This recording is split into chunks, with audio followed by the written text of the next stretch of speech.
Good day. G'day, mate. How's it going? Forsters. Forces Lager. Happy Australia Day. Happy Australia Day to you, my friend. Yeah, and to Aussie Scott and our friends out there.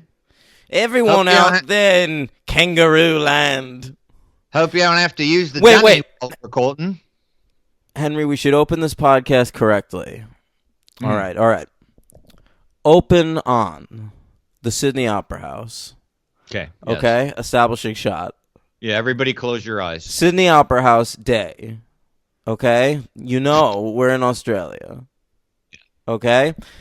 Close in, right? We're moving in to the outback, all right? There's a shot of a kangaroo. It notices the camera. It looks at it for a second. Definitely. You know what I'm saying? Oh, yeah. Then you might get some trees sort of swaying in the wind.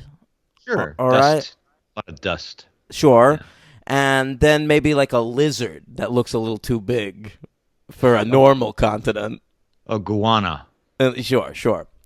And that's how you know, Henry, we're in Australia and we're covering that classic comedy character with a hat and a vest, and he's got one eye that's a little off. I never noticed that before this viewing. I didn't notice. Yeah, one eye is looking a little to the left. Really? You think he has a wandering eye? Listen, this movie has multiple freeze frames, so I noticed. Oh, that's a good point. Mm-hmm. Oh, that's right. We're talking about Crocodile Dundee. We are. Crocodile Dundee. Long time. It's my co-host Donk.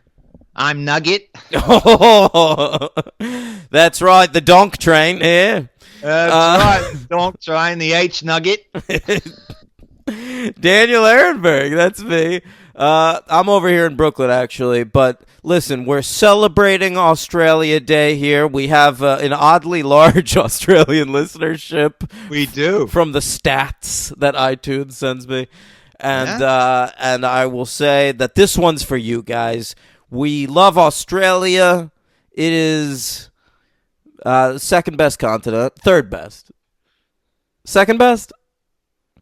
Would Europe be the first? I mean, what would be the second? What's the first best? What's the first best? That's a great question. You got to go. Yeah. Well, listen, we're from North America, okay?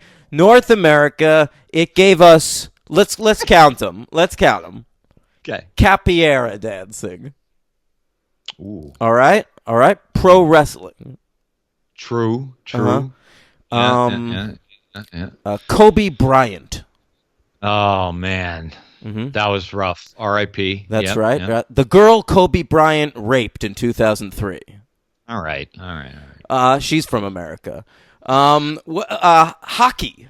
That's from North America. It is from North America, as is baseball. Sled dogs. Sled dogs. The domesticated cat. The blender. The My Pillow. The domesticated cat, the My Pillow, living together. Australia is. I'll say personal. Wait, well, let's go through it. Let's go through the other contenders.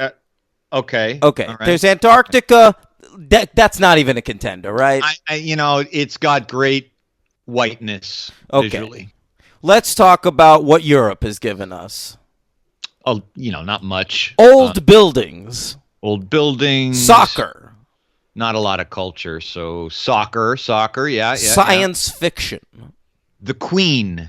Oh, I watched that today. There you go. I watched the movie The Queen earlier. Oh, okay. Oh, Helen Mirren? Yeah. Wow, I passed on that in 2006. That's a good movie, dude.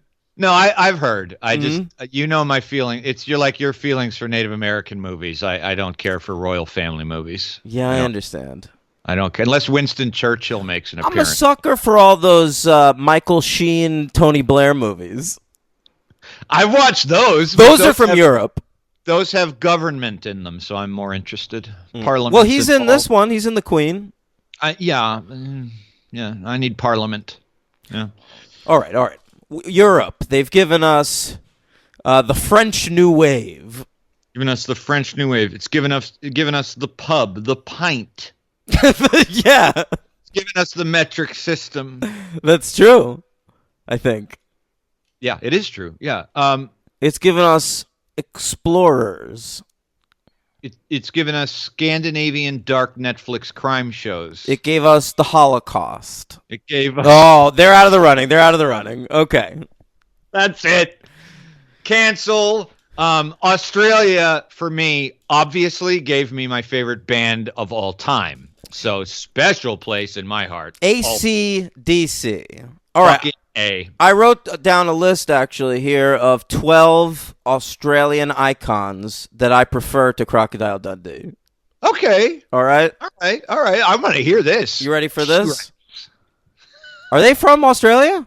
I want to say Mark Bolan from T-Rex is, but maybe he isn't. All right. Maybe he's not on the list, but he would be sure. if that's accurate. All right. All right. Here they are. AC/DC. I'm going to put them in order, 12-1. Number 12, AC/DC. That's such a direct fuck you to me. There's no... For our listeners, he doesn't really feel that way. Go ahead. Number 11, Colin Hay from Men at Work. Oh, sure. Mm-hmm. Sure. Okay, here's the top 10 Australian icons. He's better than AC/DC. Number 10, Kylie Minogue. Ooh, yeah, you would do that, sure. Sure. Number 9, Henry, Chris Lilly, the creator of Summer Heights High and all those shows where he's playing 1,000 characters. Okay, all right. Number 8, Henry, The Wiggles. Sure. Children's TV icons, The Wiggles. My nieces saw them live. Yeah. Oh, that's pretty cool. Yep. Number 7, Henry, Olivia Newton-John. Nice. Let's get physical. Can I make a prediction of a couple others that might be on your list? Sure, go ahead. Russell Crowe. Oh, how about this? You can guess the rest of the list. Russell Crowe, Henry, I believe is the number 2 all-time Australian icon. Okay. A banning of all firearms as a policy. No, but I was interested that played into the plot of part 3 of Crocodile Dundee. Yeah, that's sort of did. It sort Yeah. of did. Yeah. Okay, Naomi Watts. No, she didn't make the list, but I love Naomi, love Nicole. They didn't make it. They didn't make it. No. Okay. All right. Baz Luhrmann didn't make the list. I'm sorry to say. That's all right. Guy Pearce. No, not on the list. Wildlife. Koalas. Oh, listen. If I went that way, Henry, that's a great choice. That is one thing Australia has over, I think, every other continent. They have great wildlife. Over Europe, it has over Europe. Certainly, yes. My favorite season of Survivor, the Australian Outback, also. Oh, okay. All right. No, why don't you keep going? I'm running out. All right, number 6, Hugh Jackman. Okay. All right. No, number 5, Mad Max Rutansky. Wow, a character. That's right. I'm not going with Mel. Sure. No. Yeah. He was born in New York State anyway, so it doesn't really matter. Good. Fuck you, Mel. All right. Yeah, Your state. Number 4, of course. The anorexic grunge rock band Silverchair. Jesus Christ. Wow. Frog stomp, bitch. All right. All right. Number 3. Number 3. The band In Excess. Yes. Great band. One of my favorite bands. One of mine as well. Don't Change. One of my top 5 favorite songs. I love a ton of songs they have. Yeah. Number 2 is Russell Crowe. We already said that. But the number 1 icon of all time, and I'm sorry, he surpassed the Crocodile Hunter, and he died so he can live in infamy, Steve Irwin, the Crocodile Hunter. That's your number 1 Australian export. Yes. He was magical while he was alive. And I'll say this. We watched these Crocodile Dundee movies for this podcast. 3 of them. 3 of them. Yeah. And I'm sorry to say this, Australia. I love you. I think you are the best continent. And I hope that all our listeners out there go and donate to the Australian Red Cross because they can use your support. Hell yeah. Maybe I'll tweet out a link. Hey. Yeah.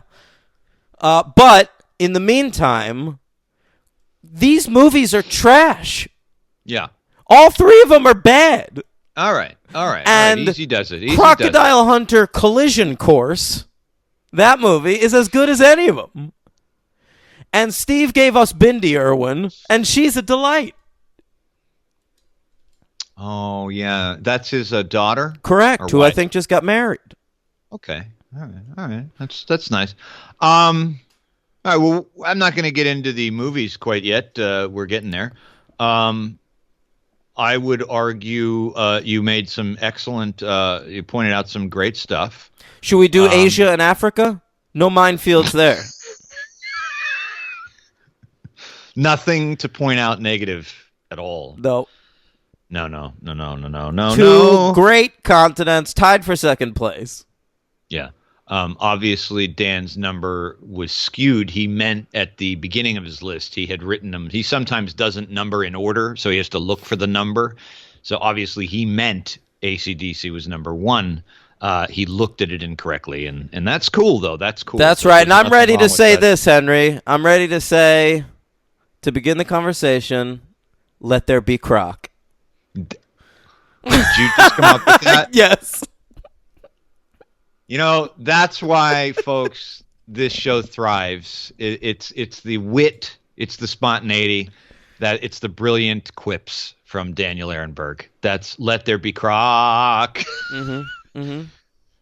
That's great. I like it. How about this one? How about this? Yeah. Dirty Deeds, Dundee Cheap.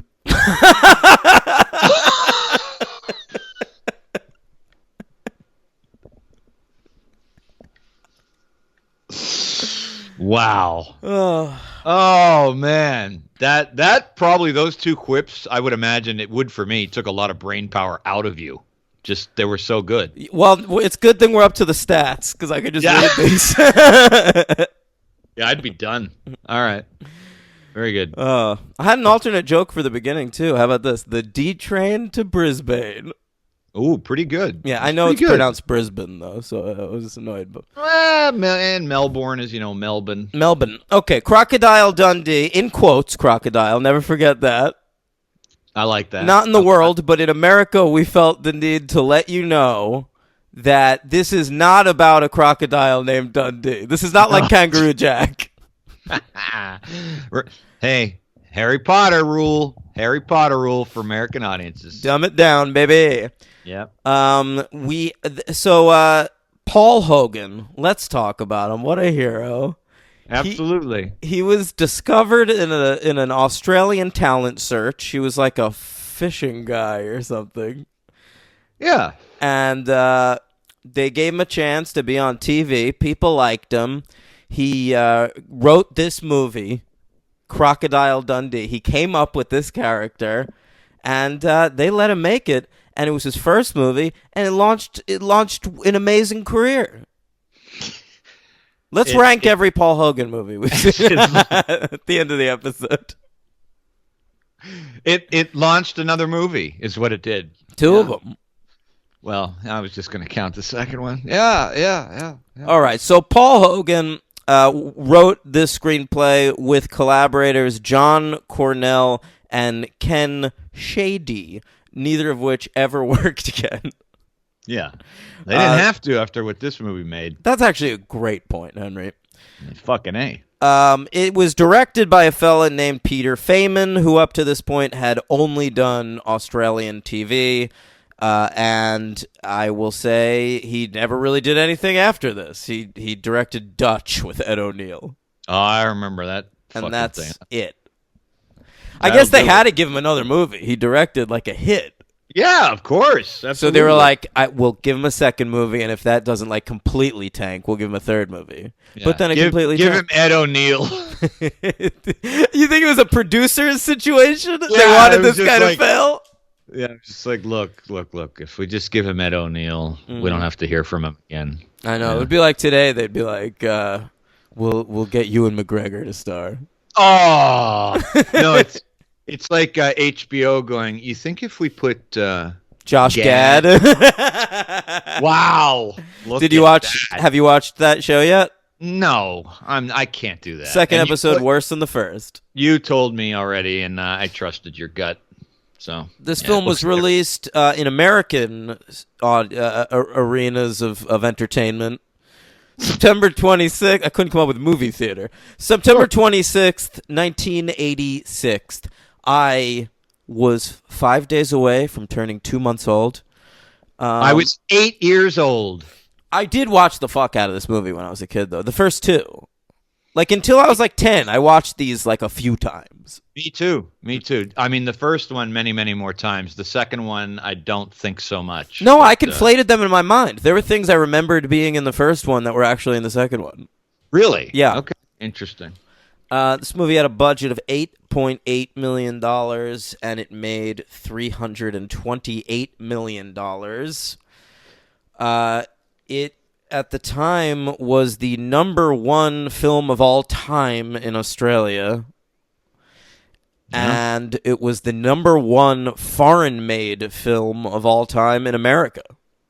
That's amazing. Unbelievable. It came in. I It came in, Henry, at number 2 at the American box office for the year, less than $2 million under the number one movie, Top Gun.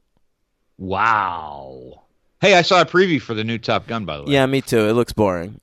I hate the original, but I'm psyched for that because we can cover it. That's a great point. That'll be fun. Henry, Wow. go ahead. What were you about to say? No, I was just gonna say, like, what occurred to me, I was like, when I read that stat, I was thinking like Mad Max. No, not Mad Max, the first one, but the Road Warrior didn't. I thought that would have been like. It I never looked probably at was the a stat. hit, but not on the level of a Crocodile Yeah. Dundee. Holy shit! Yeah. All right. Also, Henry, how about this stat? Airing on British TV on December 25th, 1989, an airing of Crocodile Dundee got 21.8 million viewers, which is still the highest-rated program in the history of the United Kingdom on Christmas Day. Wow. Holy shit, man.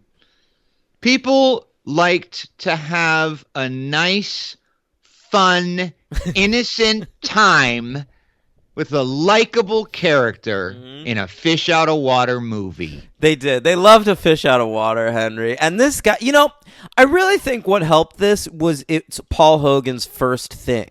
Like, Americans had never seen him in anything, so they could almost believe that this guy's real. It's Crocodile Dundee, and he was marrying Linda Kozlowski in public, and it was a horrible divorce, but, people were relatively protected against that sort of thing at the time. That's a good point. Mm-hmm. Yeah, that's true. Why, Henry? Yeah.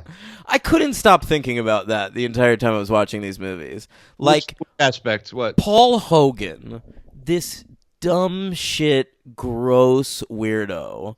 Okay. I mean, he's a fucking knob.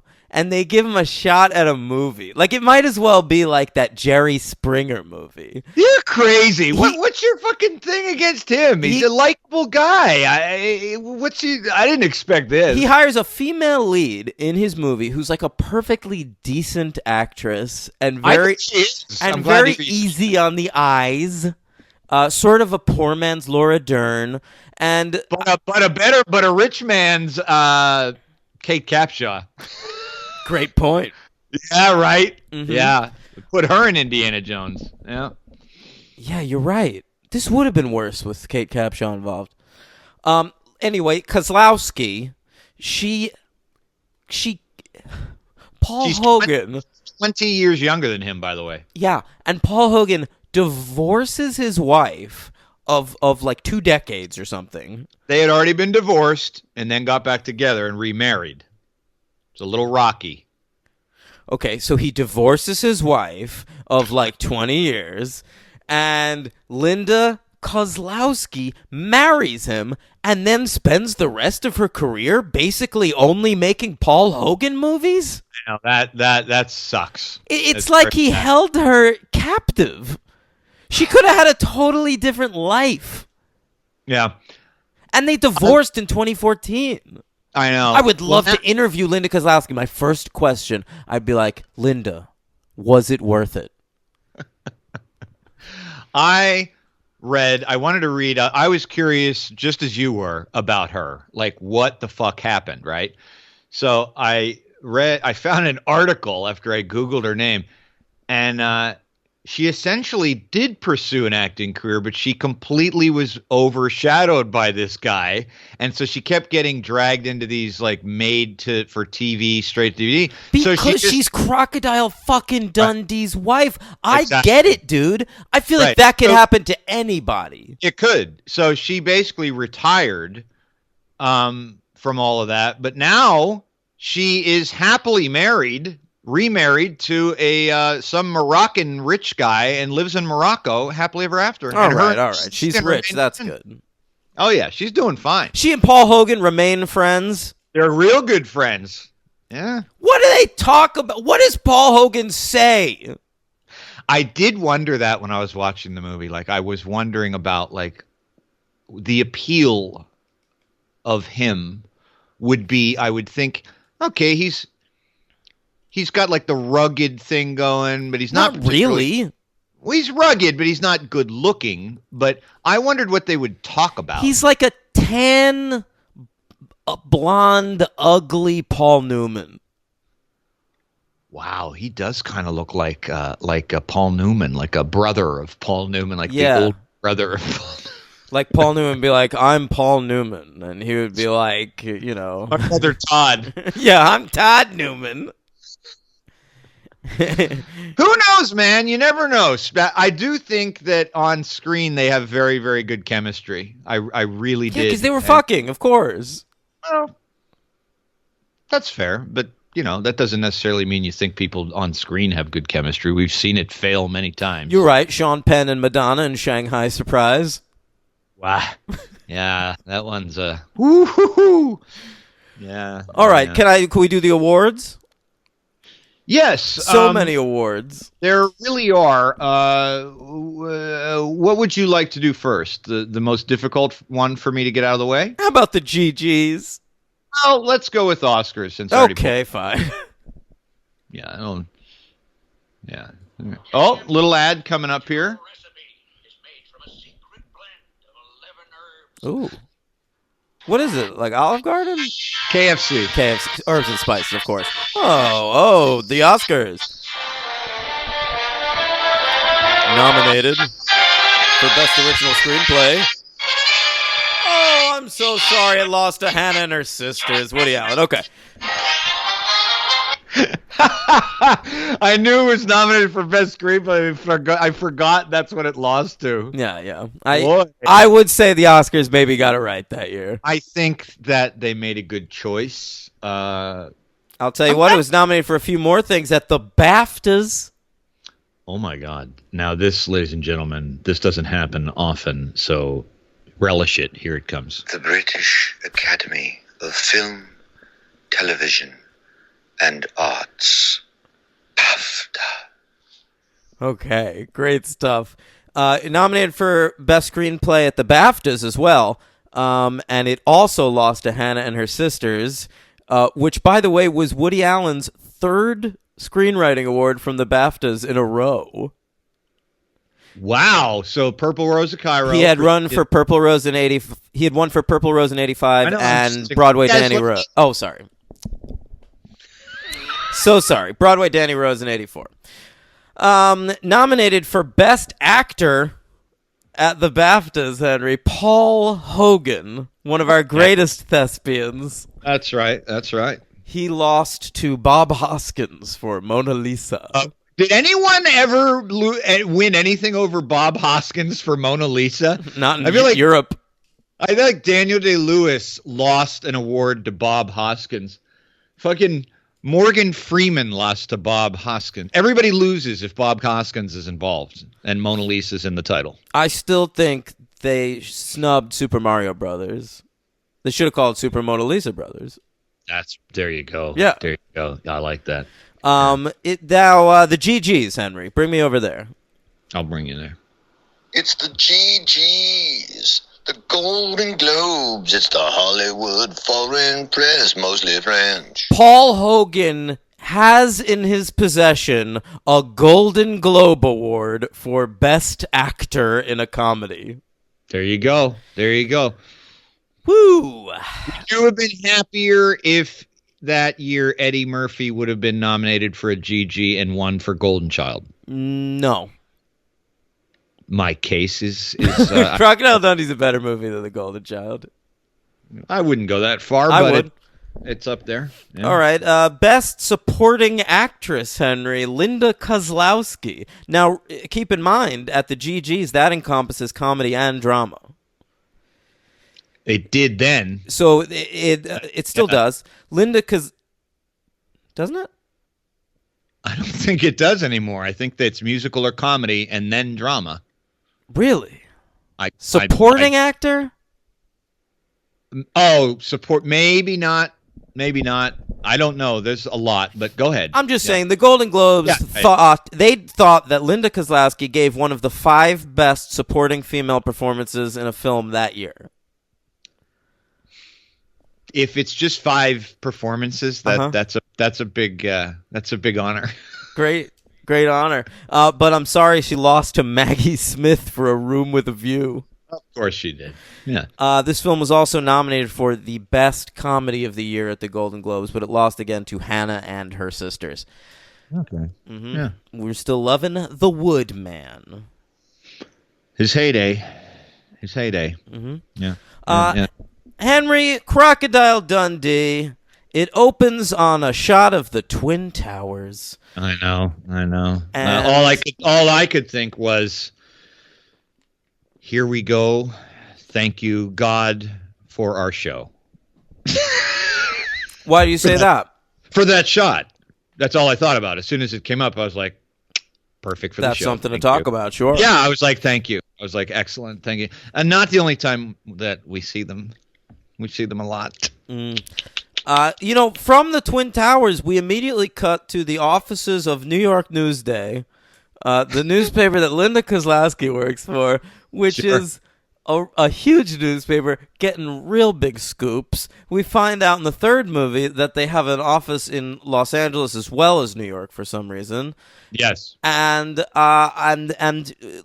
Kozlowski is being dispatched by Newsday to Australia to do some investigative reporting on some guy. Yeah, she pursues a story. She has permission to go there about a man who crawled 5,000 million miles after being his leg being eaten off by a crocodile. Right. Yeah. First of all, this Newsday was my newspaper growing up, Henry, because it is a Long Island-based newspaper. Is that right? Yes. All right. Okay. It covers local Long Island shit. It has a small news of the world section. Sure. And it is a horrible newspaper with awful movie critic Vern Gay. Really? Yeah. Really? Oh boy. So right away I'm like, there's no way Newsday's paying for her to go to Australia. That's funny. See, I didn't know that it was really even a paper, and I figured if it wasn't, it was made up. I thought it might have been made up when they said Newsday, but the logo is the same. Oh, okay. So, they don't have a lot of money. They're not going to get the New York Times to be involved so in this. Make something the up. Post. So make it the fucking Daily Planet. It's Crocodile Dundee. Good point. But you are from Long Island, so you know that. Oh, shit. of course. Obviously, this is not a fucking know sticking point for anybody but me. I think the people in Australia were like, I think there's a place in Oyster Bay where there's a place, Sagamore Hill. Yeah, I named the places where Teddy Why Roosevelt. aren't they covering Dean Skellis? Why are they covering Crocodile Dundee? All right. His full name, by the way, Michael J. Crocodile Dundee, which I found very interesting. capitalizing a bit on the Fox. Is it a reference to Michael J. Fox? I don't know. If That'd it's be not, then why would his name be that? I don't know. It didn't occur to me until you just said it. I just didn't think of Michael J. Fox, but maybe it's an animal, fox, croc. I'm sure that's it. Yep. Did I crack it? You cracked it, dude. So she goes to Australia. She finds this dude.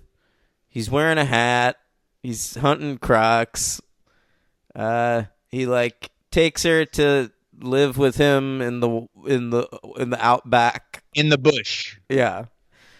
She wants to retrace the steps. She immediately finds out that a lot of the story's bullshit.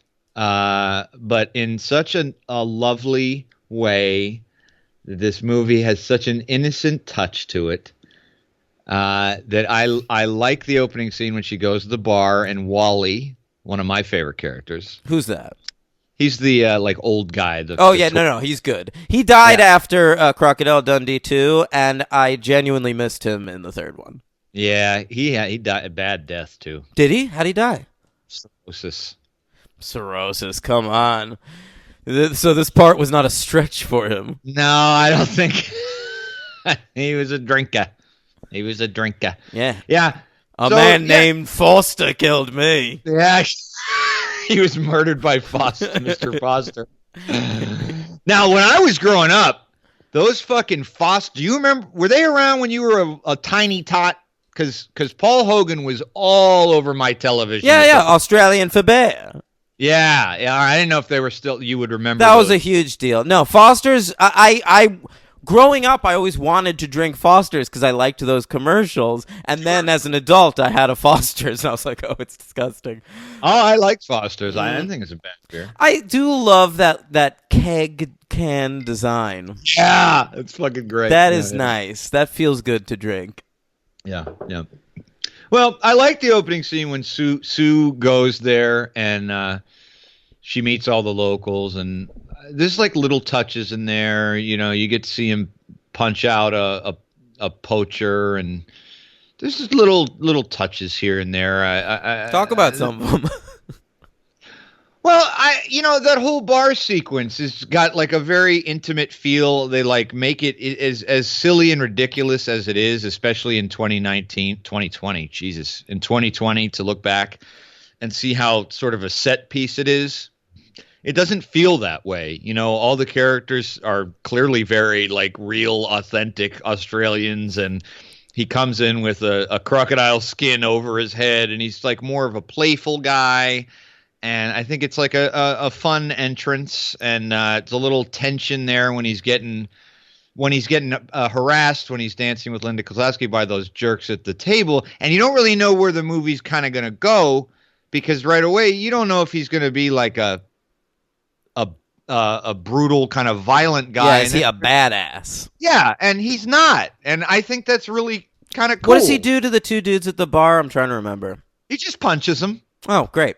No, he's a very, very innocent, cartoon-like man. You're not supposed to think he's lascivious in any way. No. He's the kind of guy who would be like, nice tit.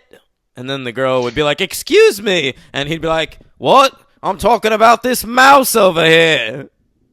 A tit mouse! A tit mouse! You think I should write a new Crocodile Dundee movie? I think you might have some ideas, man. Yeah. You might make a Crocodile Dundee movie that you think should have been made. No, they should do the Dundee, Son of Dundee. Do you remember when they did that? No. Wait. Okay, go ahead. Okay, it was done by the Australian Tourism Board 2 or 3 years ago. I actually rewatched them for this episode. I should have sent them to you. I'm sorry. Okay. But yeah, they did a couple of ads for the Australian Tourism Board that were fake trailers for a Crocodile Dundee reboot, and it was going to be Danny McBride as the son of Crocodile Dundee. Yes. And then he picks up Chris Hemsworth as his sidekick or something, and it looked really good. Yeah, I wanted those to be real. That would have been great. Yep, I know what you're talking about. And he goes like with his like inimitable Danny McBride way, like, that's not a knife, that's a knife. Yeah. So they go on the Outback. That's where it loses me. She wants to. Well, she wants to. She wants to retrace his steps for this journey that he had, and he's basically treading a fine line because it's very funny because he is obviously a bushman, a tough guy, but not quite as tough as he pretends to be. And I'm a bushman. Excuse me. I hang out in the Outback.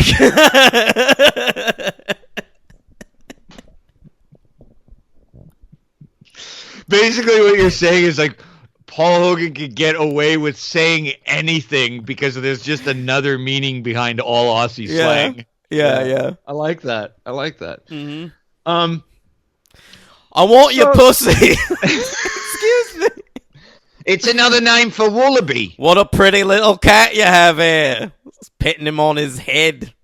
Okay. It's just a roo. I have an issue with Crocodile Dundee's code of honor. Okay. Now, can you explain it to me? Because this motherfucker is going around killing crocodiles and wearing their skin. Right. Okay. He's got a necklace of teeth. Yeah. All right. Yep. He's shooting birds. Don't kill what you don't eat. Right? Yeah. So he eats everything he kills. He's hunting for animals. And then he has this weird scene where he's like defending some kangaroos from some poachers. Right. No, you're right. So first of all, kangaroos aren't they like pests in the outback? Like you're supposed to kill them. Well, in 1986, it may be. I don't know. There had to be laws on poaching, though. I mean, there's always laws. It seemed like these movies did not acknowledge any laws until the third one. Well, I mean, my take on that, you brought up a really good point, which I don't think a lot of people even really pay attention to, because a lot of this movie is talked about by all the stuff in New York. But so when he tells her that he fishes and he takes her to the boat, she grabs a bunch of empty shells and points it out, and he just kind of brushes it off. And I think, and I actually like this, I think that it makes him a little bit nebulous on purpose. Like, I think he's just, he isn't altogether like the greatest bloke, and he probably does do this. But when she sees these assholes driving around and shooting kangaroos, she says to him, "Aren't you going to do anything?" And remember, he just kind of looks at her and he's like, "Well, what do you want me to do?" And it's just the way she looks at him. He decides, like, maybe he's like, all right. And I know it's childish and very simple, as if he'd have some sort of giant revelation, but he does this clearly because he wants to fuck her. I was going to say that he likes her, and maybe they want to fuck each other like the second they meet each other. And that's another thing. I feel like they should build up to that. Let them get to know each other first. I feel like she's just like instantly gets to the Outback and starts making googly eyes at this guy. Plus, she's engaged. I know, that's right. Yeah, she has like a long-term boyfriend. Who is a smarmy little prick, played with great relish by that actor. But good douchebag. Oh my God, he's good. You know, it was weird because I was going to make him my LVP, and then I was like, well, how can I do that? He's fucking awesome in this role. Yeah. No, I know you raise valid points. I just think the movie's just it's not digging very deep.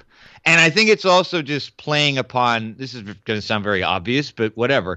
It's playing upon Americans' ignorance of what they think Australians are like, which is ludicrous. But they just play it up, and I think that it works because it's a movie like made by Australians. Like if this movie was made by Americans, I think it would probably be one of the most offensive movies ever. But it's clearly just made with like a nod and a wink, and it's just kind of just fun, you know. And I don't know. So those poaching things it's dark. I mean, there's some dark stuff that could be explored, but I think you have this other aspect to his character. Like for 1986, I was surprised. I forgot about the plot line where he's like friends with the Aboriginals. I mean, that's kind of cool. I was like watching it, and I was like, Yeah, I kind of wish there was more of it. Although then we got more of it in the third one, and it was horrible.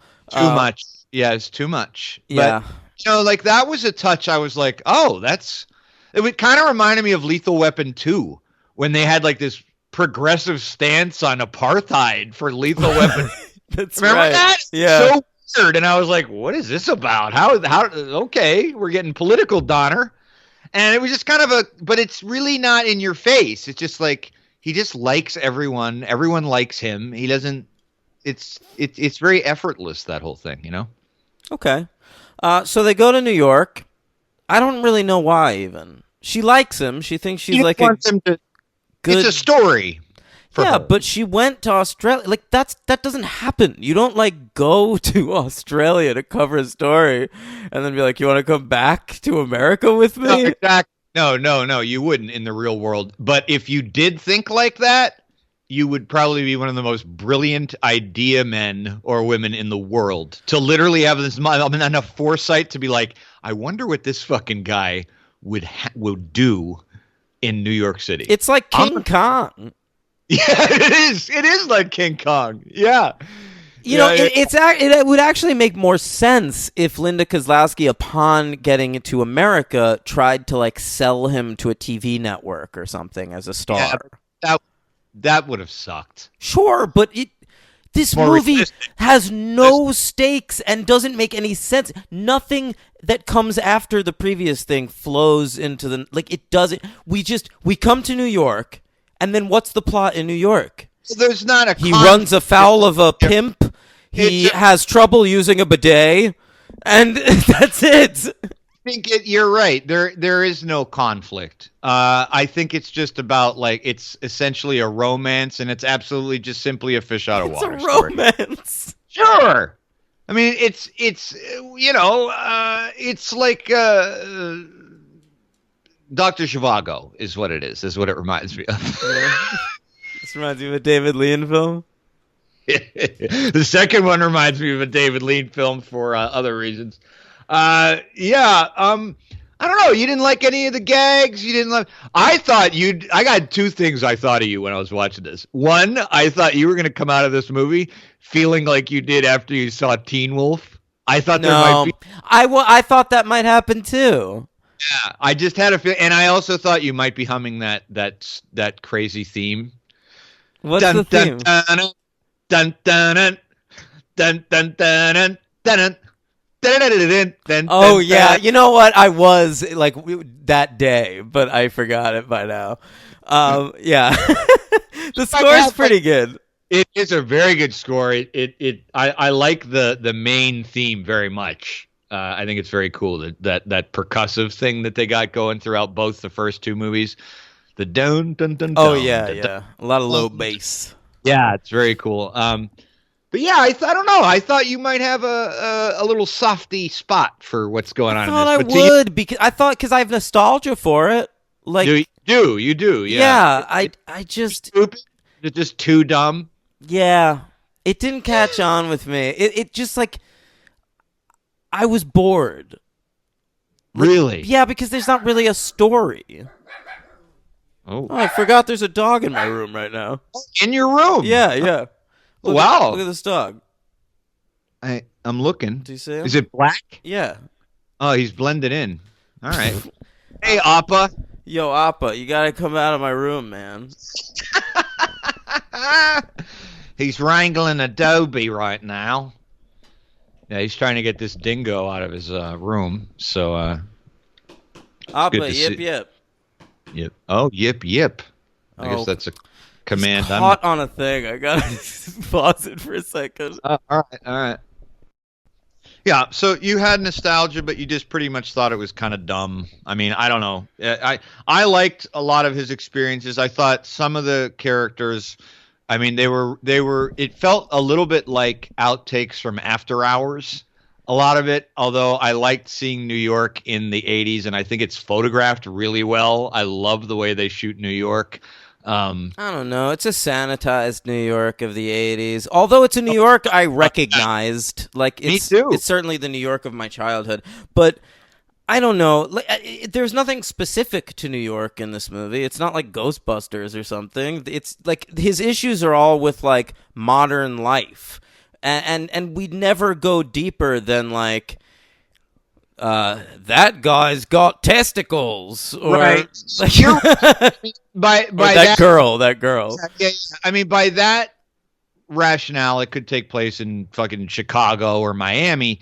I guess it's an easy out to pick New York, because anytime you call it a lunatic asylum or see something weird, you're just like, oh, well, yeah, that's New York. You know, it's just easily explainable, so they don't have to go into much detail. It's cute that he thinks New York is a friendly city because a lot of people are there, so they must love living with each other. It's hilarious. And I mean, I love when the limo pulls up to a light and he just reaches his hand out to some random guy.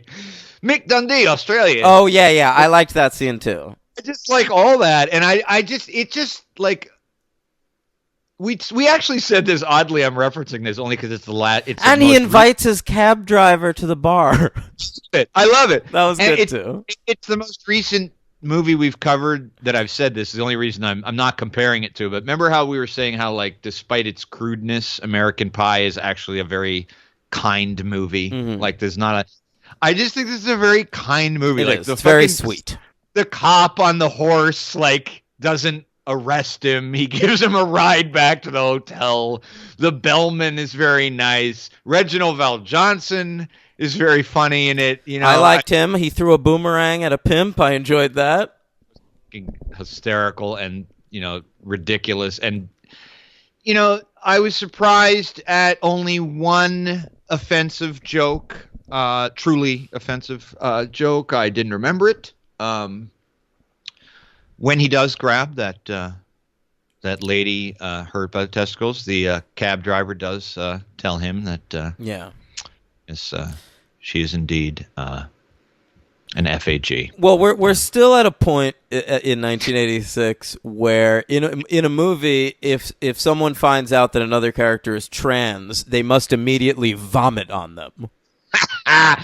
But the funny part is, his reaction isn't great, but I was thinking it was going to be like way worse. Same. Look, it could have been a nightmare, and it ends relatively quickly. I mean, honestly, you know, my hero Eddie, but Eddie's record on this in the 80s, like anytime there's like a gay character, I mean, he is like fucking physically repulsed. Oh, just try to listen to the first 30 minutes of Raw. I can't do it. And Raw has one of my favorite bits ever about Cosby and Pryor, and I just put that on when I want to watch, if I ever put Raw on. No, Raw's incredible. You just have to skip the first 25 minutes or something.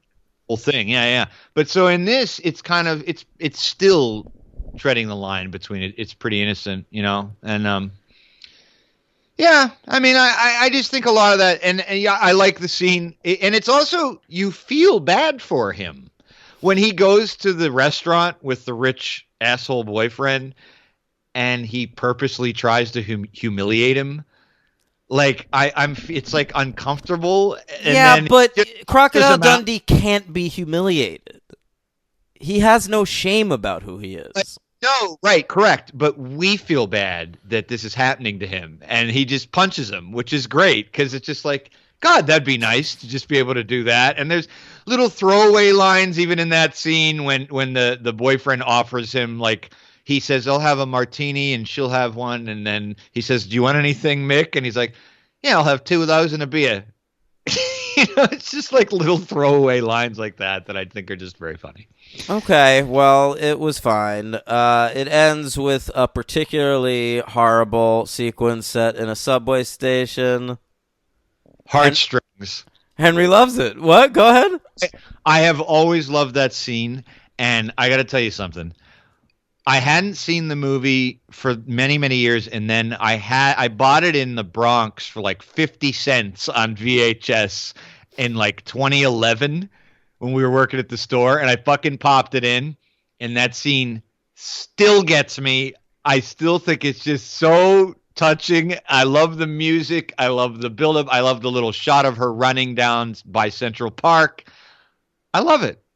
And it still hits me this time. It ends with it's a crowded subway, and she's trying to say I love you, but they're communicating through New Yorkers, and it was one of those scenes where New Yorkers are like, New Yorkers help other New Yorkers. That's right. All That's right, we're gonna come together right here and help this Mick. It's a fantasy, and by Mick you don't mean an Irish guy. No, I mean his name is Mick. Australian. And then sure, step on all our heads. Just step right on top of our scalps. Use us as a floor, as a dirty shit piece of ground, so you can get to your fucking reporter girlfriend, who you're now going to kidnap for the next 30 years of her life and ruin her career. You know what, though? In this movie also, I think the second movie does not avoid this, and this is a problem. This movie could have been, like, adding in a lot more plot threads and bullshit that I'm glad it didn't. For instance, the father-in-law, her father, right? So he talks like this, and he's wealthy, and he wears a cravat and all this shit, and they're all very happy that she's going to get married to the asshole, right? But then instead of throwing in what I would absolutely think would be in this movie, which is she decides she wants to be with Crocodile, you don't have the father try to step in and stop it. You know why, Henry? Because we don't throw in anything in these movies. There's no conflict in this first Crocodile Dundee movie. Honestly, what's the biggest bit of conflict in this movie is probably he runs afoul of a pimp. Why does there have to be conflict? It's a light comedy with some fun characters. There's a lot of conflict. It needs stakes. What are your favorite light comedies? I'm sure they have stakes. I don't know. I don't feel it lacking in this movie. I didn't yearn for some. There's no narrative drive. There's no reason for me to care. You care about him. You care about her. I guess, yeah, right. But I guess I just didn't care enough. I cared sufficiently enough to give this film a 2. Oh, wow. Woo, baby. All right, that is not what I expected. Okay, all right. Nor I thought I'd. Here's what I expected going in. Tell me. Dundee II, and Dundee in Los Angeles. I was expecting to go 3-2-1. Okay. All right. Fair enough.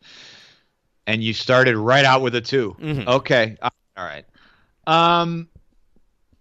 I think this is a great little movie, and I think it's in its own way kind of a classic. And I think I didn't feel comfy giving it just a 3-star, especially in relevance to some 3 stars we've given. I'm giving it 4. Okay, great.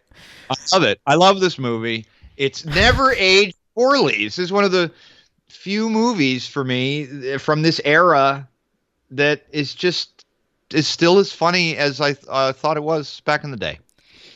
And who's your MVP?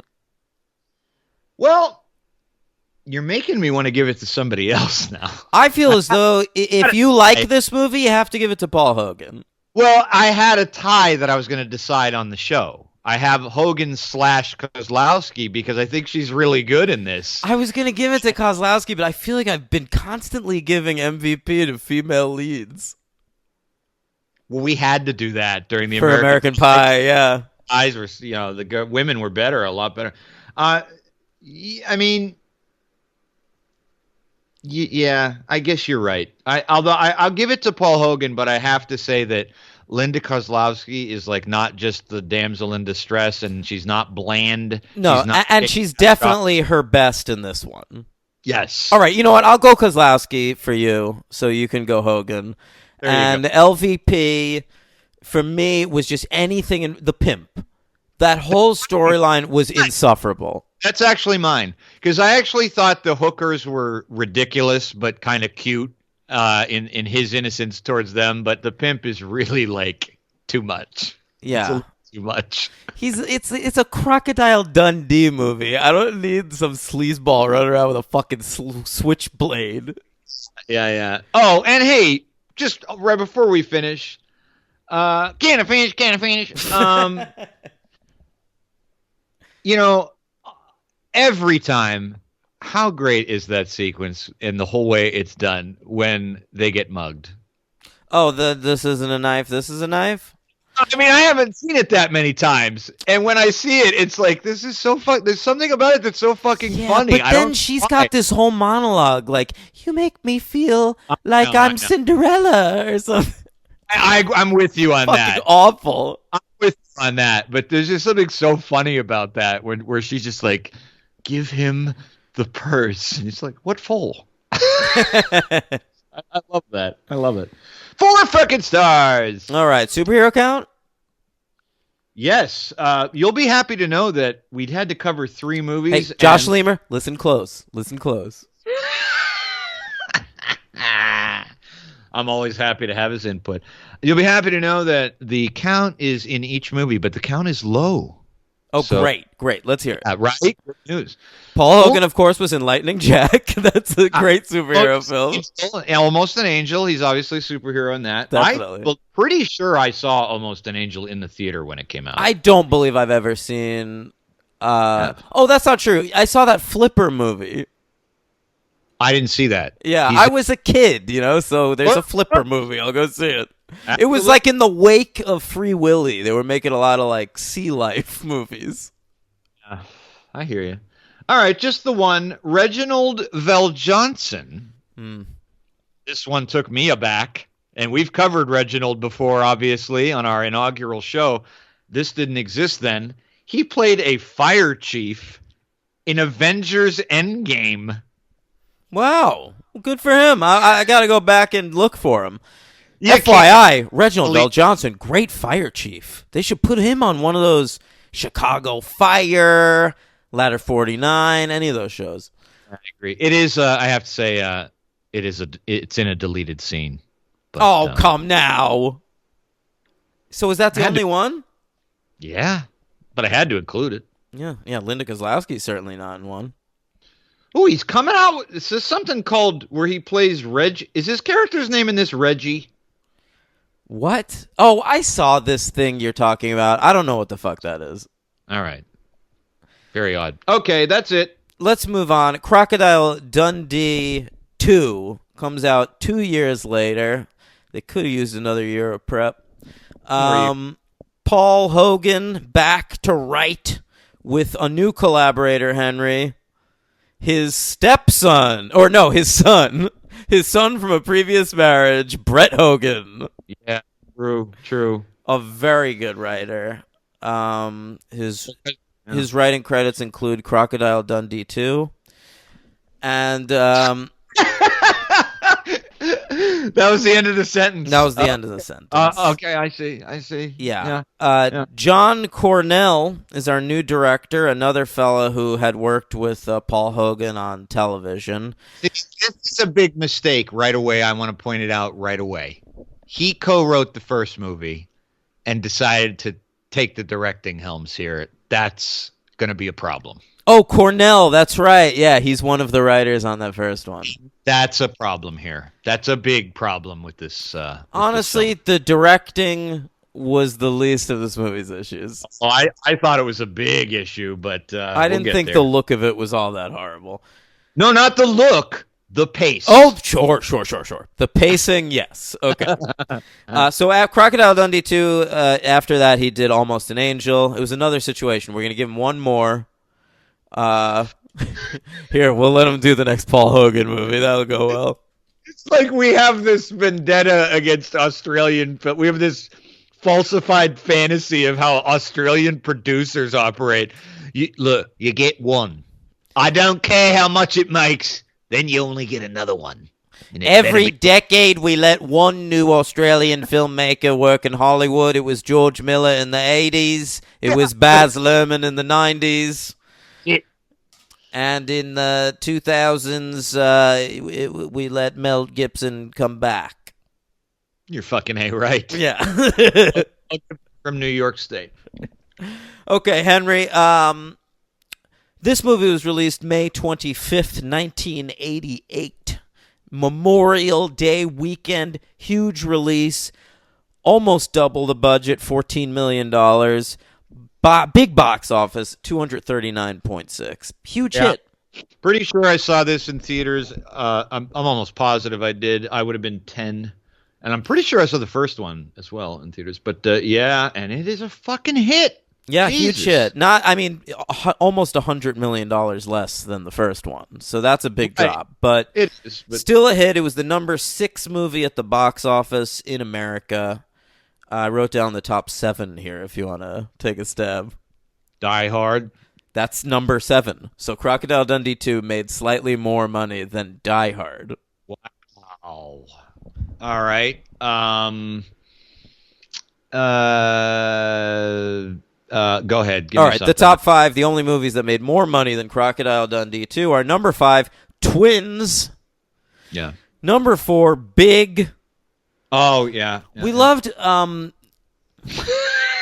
playing around with the heights of major male actors. Liked mismatched bodies and souls movies. We did. Yeah, we got Kirk Cameron, we got Dudley Moore, we got Judge Reinhold. Everybody's switching bodies. Yep. Number 3, Coming to America. Yeah. See, I don't have my top 10s anymore in front of me, so I got to dig my brain here. Coming to America, sure. Number 2, featuring that unstoppable Bob Hoskins, Who Framed Roger Rabbit. Jesus Christ, Bob fucking Hoskins. Yeah, he was a star. Out of my life. And the number 1 movie of 86 is Rain Man. So 88. Yeah, that's what I meant, 88. So in this movie, let's check in with these characters. It's 1 year later. Yeah, I wouldn't have gathered that from the time elapsed. It felt like a little longer, but It felt like 2 years. Yeah, right.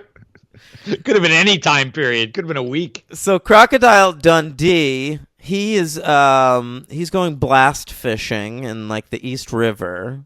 Yeah. That scene was troubling to me, not for the reasons you'd think of my opposition to blast fishing, but just because I immediately felt I was not as familiar with this movie.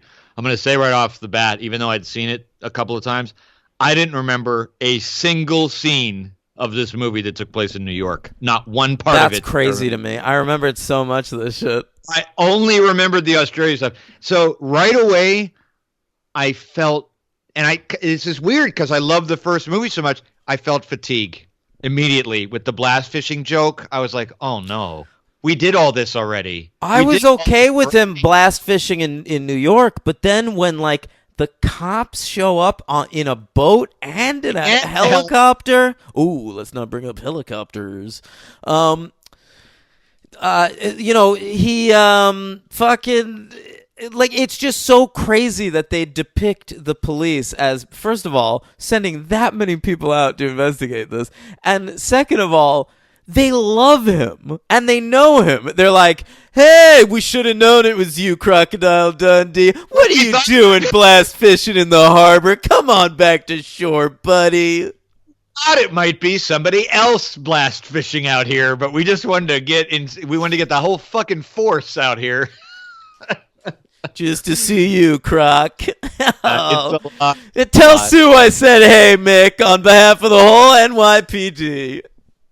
Hold on, we got to go arrest some black people. Stop and frisk. Now, if this was a black guy blast fishing in the river, that might not have gone as well.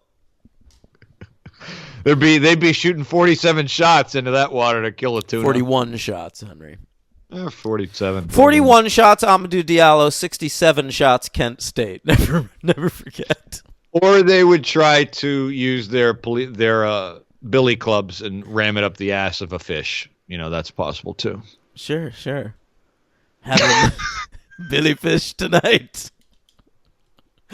So they're still together, doing great, coexisting peacefully. He is really assimilating, loving life, and she's still working for Newsday. He never went back to Australia. He was like, I'm good. I'm just settled in. You go do your job and earn a living, and I'll go hang out here in the park with the young daughter from the Fresh Prince of Bel-Air.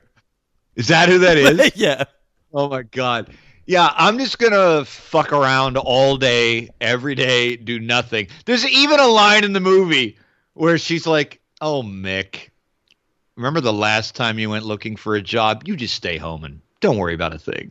And he's just like, I thought about getting a job. What would you do here? It's actually the opposite in the third movie, where like he's like watching a lot of TV and she's telling him to get off his fucking ass. Well, it's been a long time now. It's 13 years in, so. Oh, that's a good point. They're still in the honeymoon phase here. 15 years. 15 years. It's 15 year years one. Of marriage. What do you think they did in New York that first year of the relationship? Crocodile Dundee and Sue. I bet they went to go see Cats at the Winter Garden Theater. Definitely. She definitely took him to the Natural Museum of History and told him, and he tried to like do something with one of the fucking crazy exhibits, and she like looked away for 1 second and looked back, and he was like riding some brontosaurus bones. He's riding a woolly mammoth, and he's skinning a taxidermied a whale or some shit. No, she turns around for a second, she turns back, she's like behind one of those plexiglass dioramas, and she's like, "How'd you get in there?" He's blast fishing in a diorama.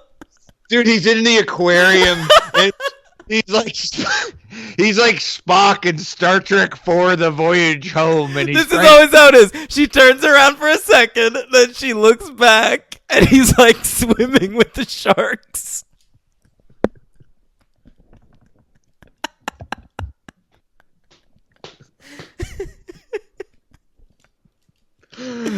A morning for gold in the mineral section. You can't touch those, Mick. Those are priceless gems. Priceless to who? She went to they go to see Cats at the Winter Garden Theater. She looks away for a second. She looks back. He's on stage with a gun hunting the cats. Oh, that would. If only these are jungle cats. It looks like. Oh, if only someone would have murdered Cats right when it came out. Oh my God, I still want to see it. Yeah. So what happens next, H-Dog? He's dicking around. It's weird because we meet like a shit ton of new characters who then we're going to abandon halfway through the movie when they go back to Australia. I mean, here's your conflict. It takes a really long time to get going. I mean, it took so long for this conflict with the drugs to get going. I started to like forget what the plot was. Same. Right away.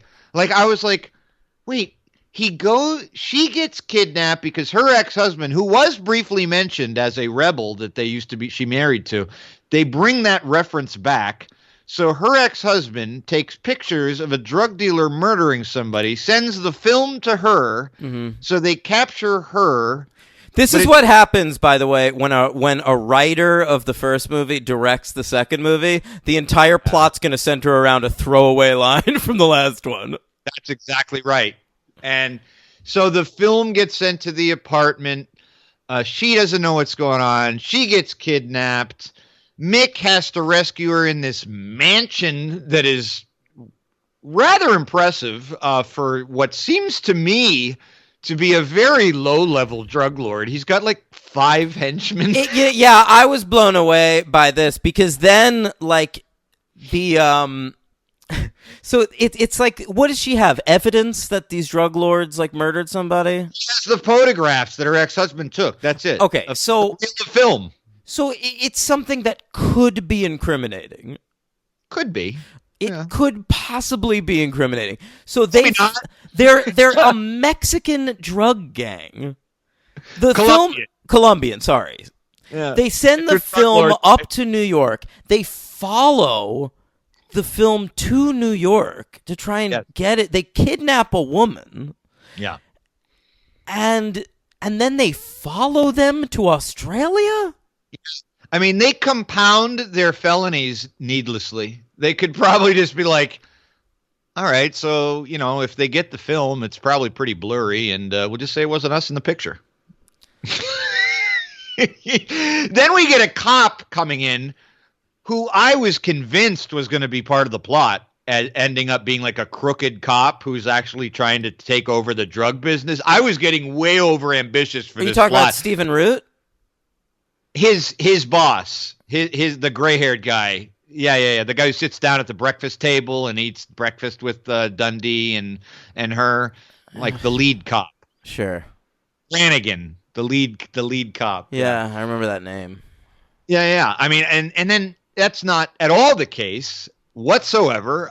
They just want to nail the drug guy, who they could probably nail anytime they want, since he lives in Long Island.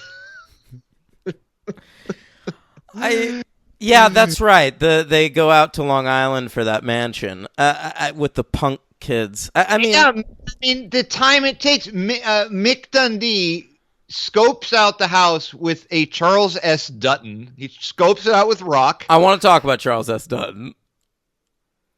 That's a potentially bad character going on there a little bit. He plays a character named Leroy Brown, and he thinks that he's supposed to have a rep as the baddest man in the whole damn town because that's what it says in that song. It does say that. Right. Yeah. So he's like real mean in front of people. Like he's like, bitch, I'm doing my business, motherfucker. And then like they go outside and he's like, oh, so, I can count on you for 12 months of Sports Illustrated or whatever. I actually just deliver stationery. That's what he says. Stationery, right. Yeah. I loved this character, I'm sorry to say.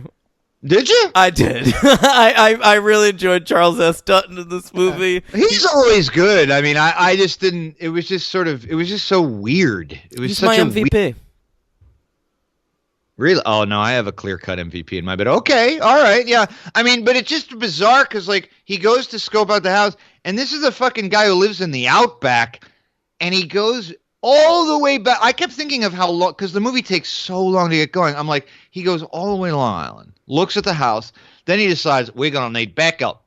He goes all the way back to the city, goes into like a punk bar. Yeah, he recruits punks to provide a distraction. So he can just one of them is Colin Quinn. Yes. Well, he's an onlooker. Yeah. It's just very strange. It takes a long time. There's a lot of poorly paced scenes between Miguel, the drug lord, and Linda Kozlowski of like really slow Anything dialogue. Involving these fucking drug lords goes on forever. There's two that get all the lines, but neither of them have like a clear-cut personality. You just have to sort of remember them by their faces. And they're not that dangerous, but you're led to want to think that they are. The only thing that leads me to believe that they're dangerous is they have all this money for plane tickets. Yeah. I don't know, man. There's a lot going on in the New York stuff, though, that you skipped. That I was way more into the New York stuff than the Australian stuff. Because then they go to Australia, and then it's just Home Alone in the outback. Correct, but that's where it just. I guess the first movie it flips. It's Australia to New York. Now it's New York to Australia, and I don't think it works. I think the Australia stuff works better, but does not change the slow pace of every aspect of the movie, including line delivery. But continue. What did you like in New York? I want to talk about the character Ralph the Postman, who does a great Richard Nixon impression.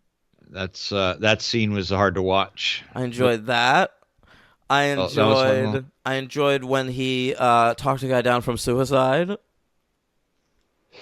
Yeah, that was also hard. Now that was a homophobic scene.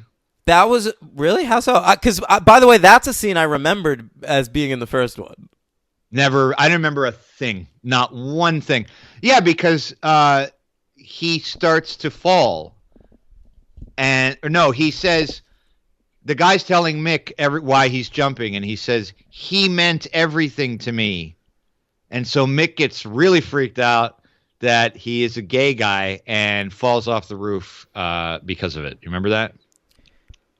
Mick falls off the roof? Oh, because he finds out the dude's a gay guy? Yeah, I vaguely remember that. But I thought that scene was all right. It's okay. Yeah. It's just weird. It's just really weird because this movie comes in like 3 parts, right? And part 2 is like we've got to get Sue away from the cartel. Right. So we got to move to Australia. No, and that's part 3. Part 3 is Home Alone in Australia. All right. Okay, but the first part of the movie is different because the first part is just dicking around. We're just gonna dick around New York for the first We're just 40 minutes of the movie. We're just retreading ground we did in the first one, literally. Yeah. And he's just happening upon shit. He teaches some kids a lesson. He talks this dude down from a ledge.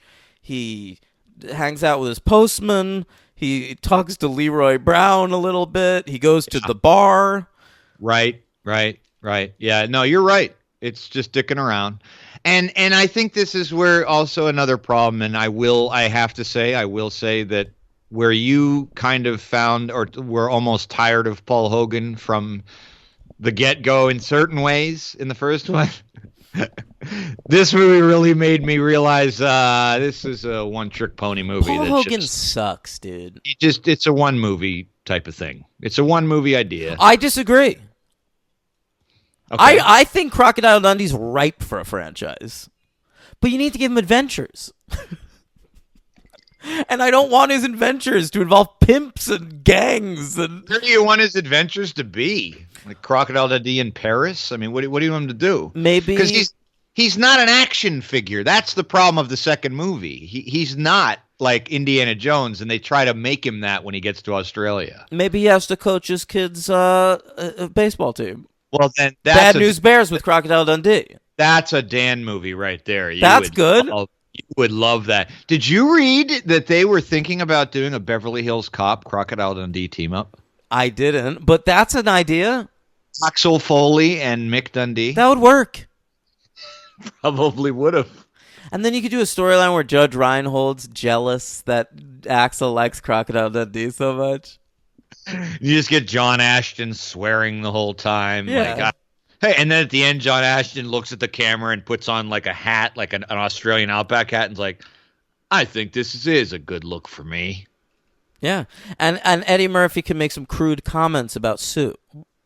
Crude comments about Sue. Yeah. Some really ignorant American comments about Australia. Your girl's got a fat ass or something like that. And then Crocodile Dundee could be like, yeah, we certainly own a large donkey. Yeah. And definitely be like, Dan is ripe with animal puns tonight. He could definitely say to Eddie Murphy at some point in the movie, he would definitely say, you know, mate, you're all right, Axel, but what's the language in front of the lady, huh? That's not a banana. That's a banana. What's the language in front of the Sheila? If you're going to say dick, at least call it a banana.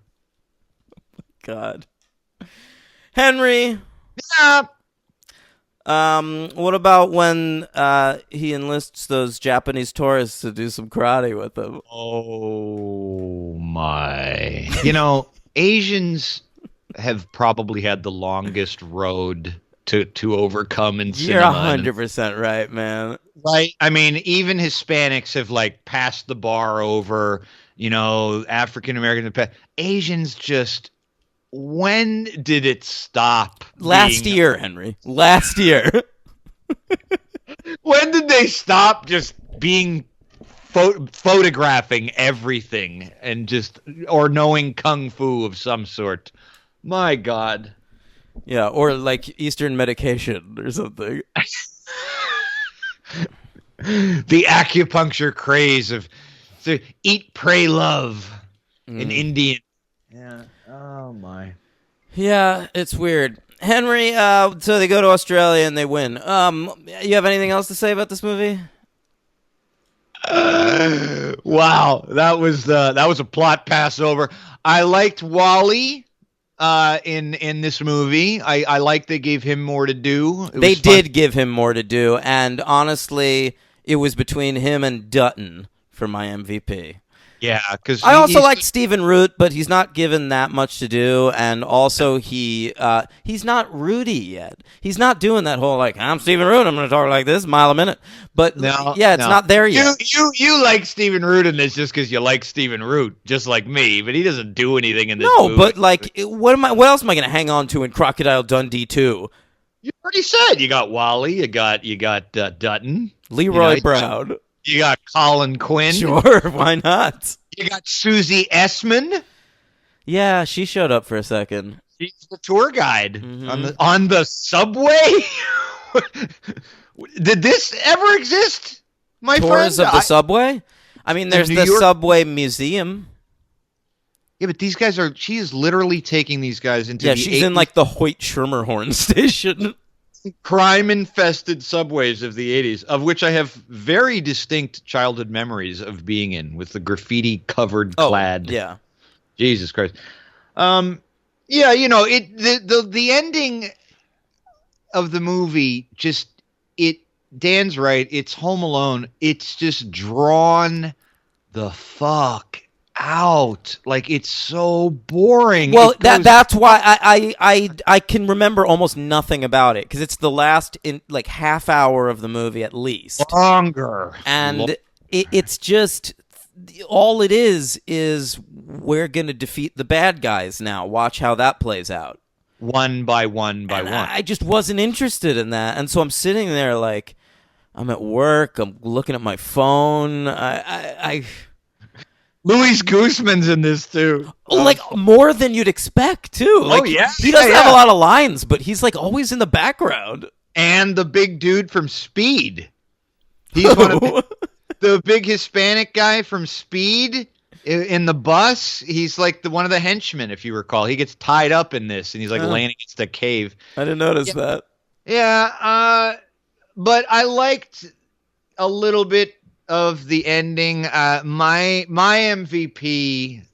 I mean, if we're wrapping up, we are covering 3 movies, everybody, so we don't mean to rush it all. We're trying to give love here. A lot of love. I don't. This was a fucking piece of shit. Honestly, Crocodile Dundee II, it's an hour and 48 minutes, which is unfucking forgivable for a Crocodile Another Dundee thing I like movie. about the first movie very much. It's very, very short. Yeah.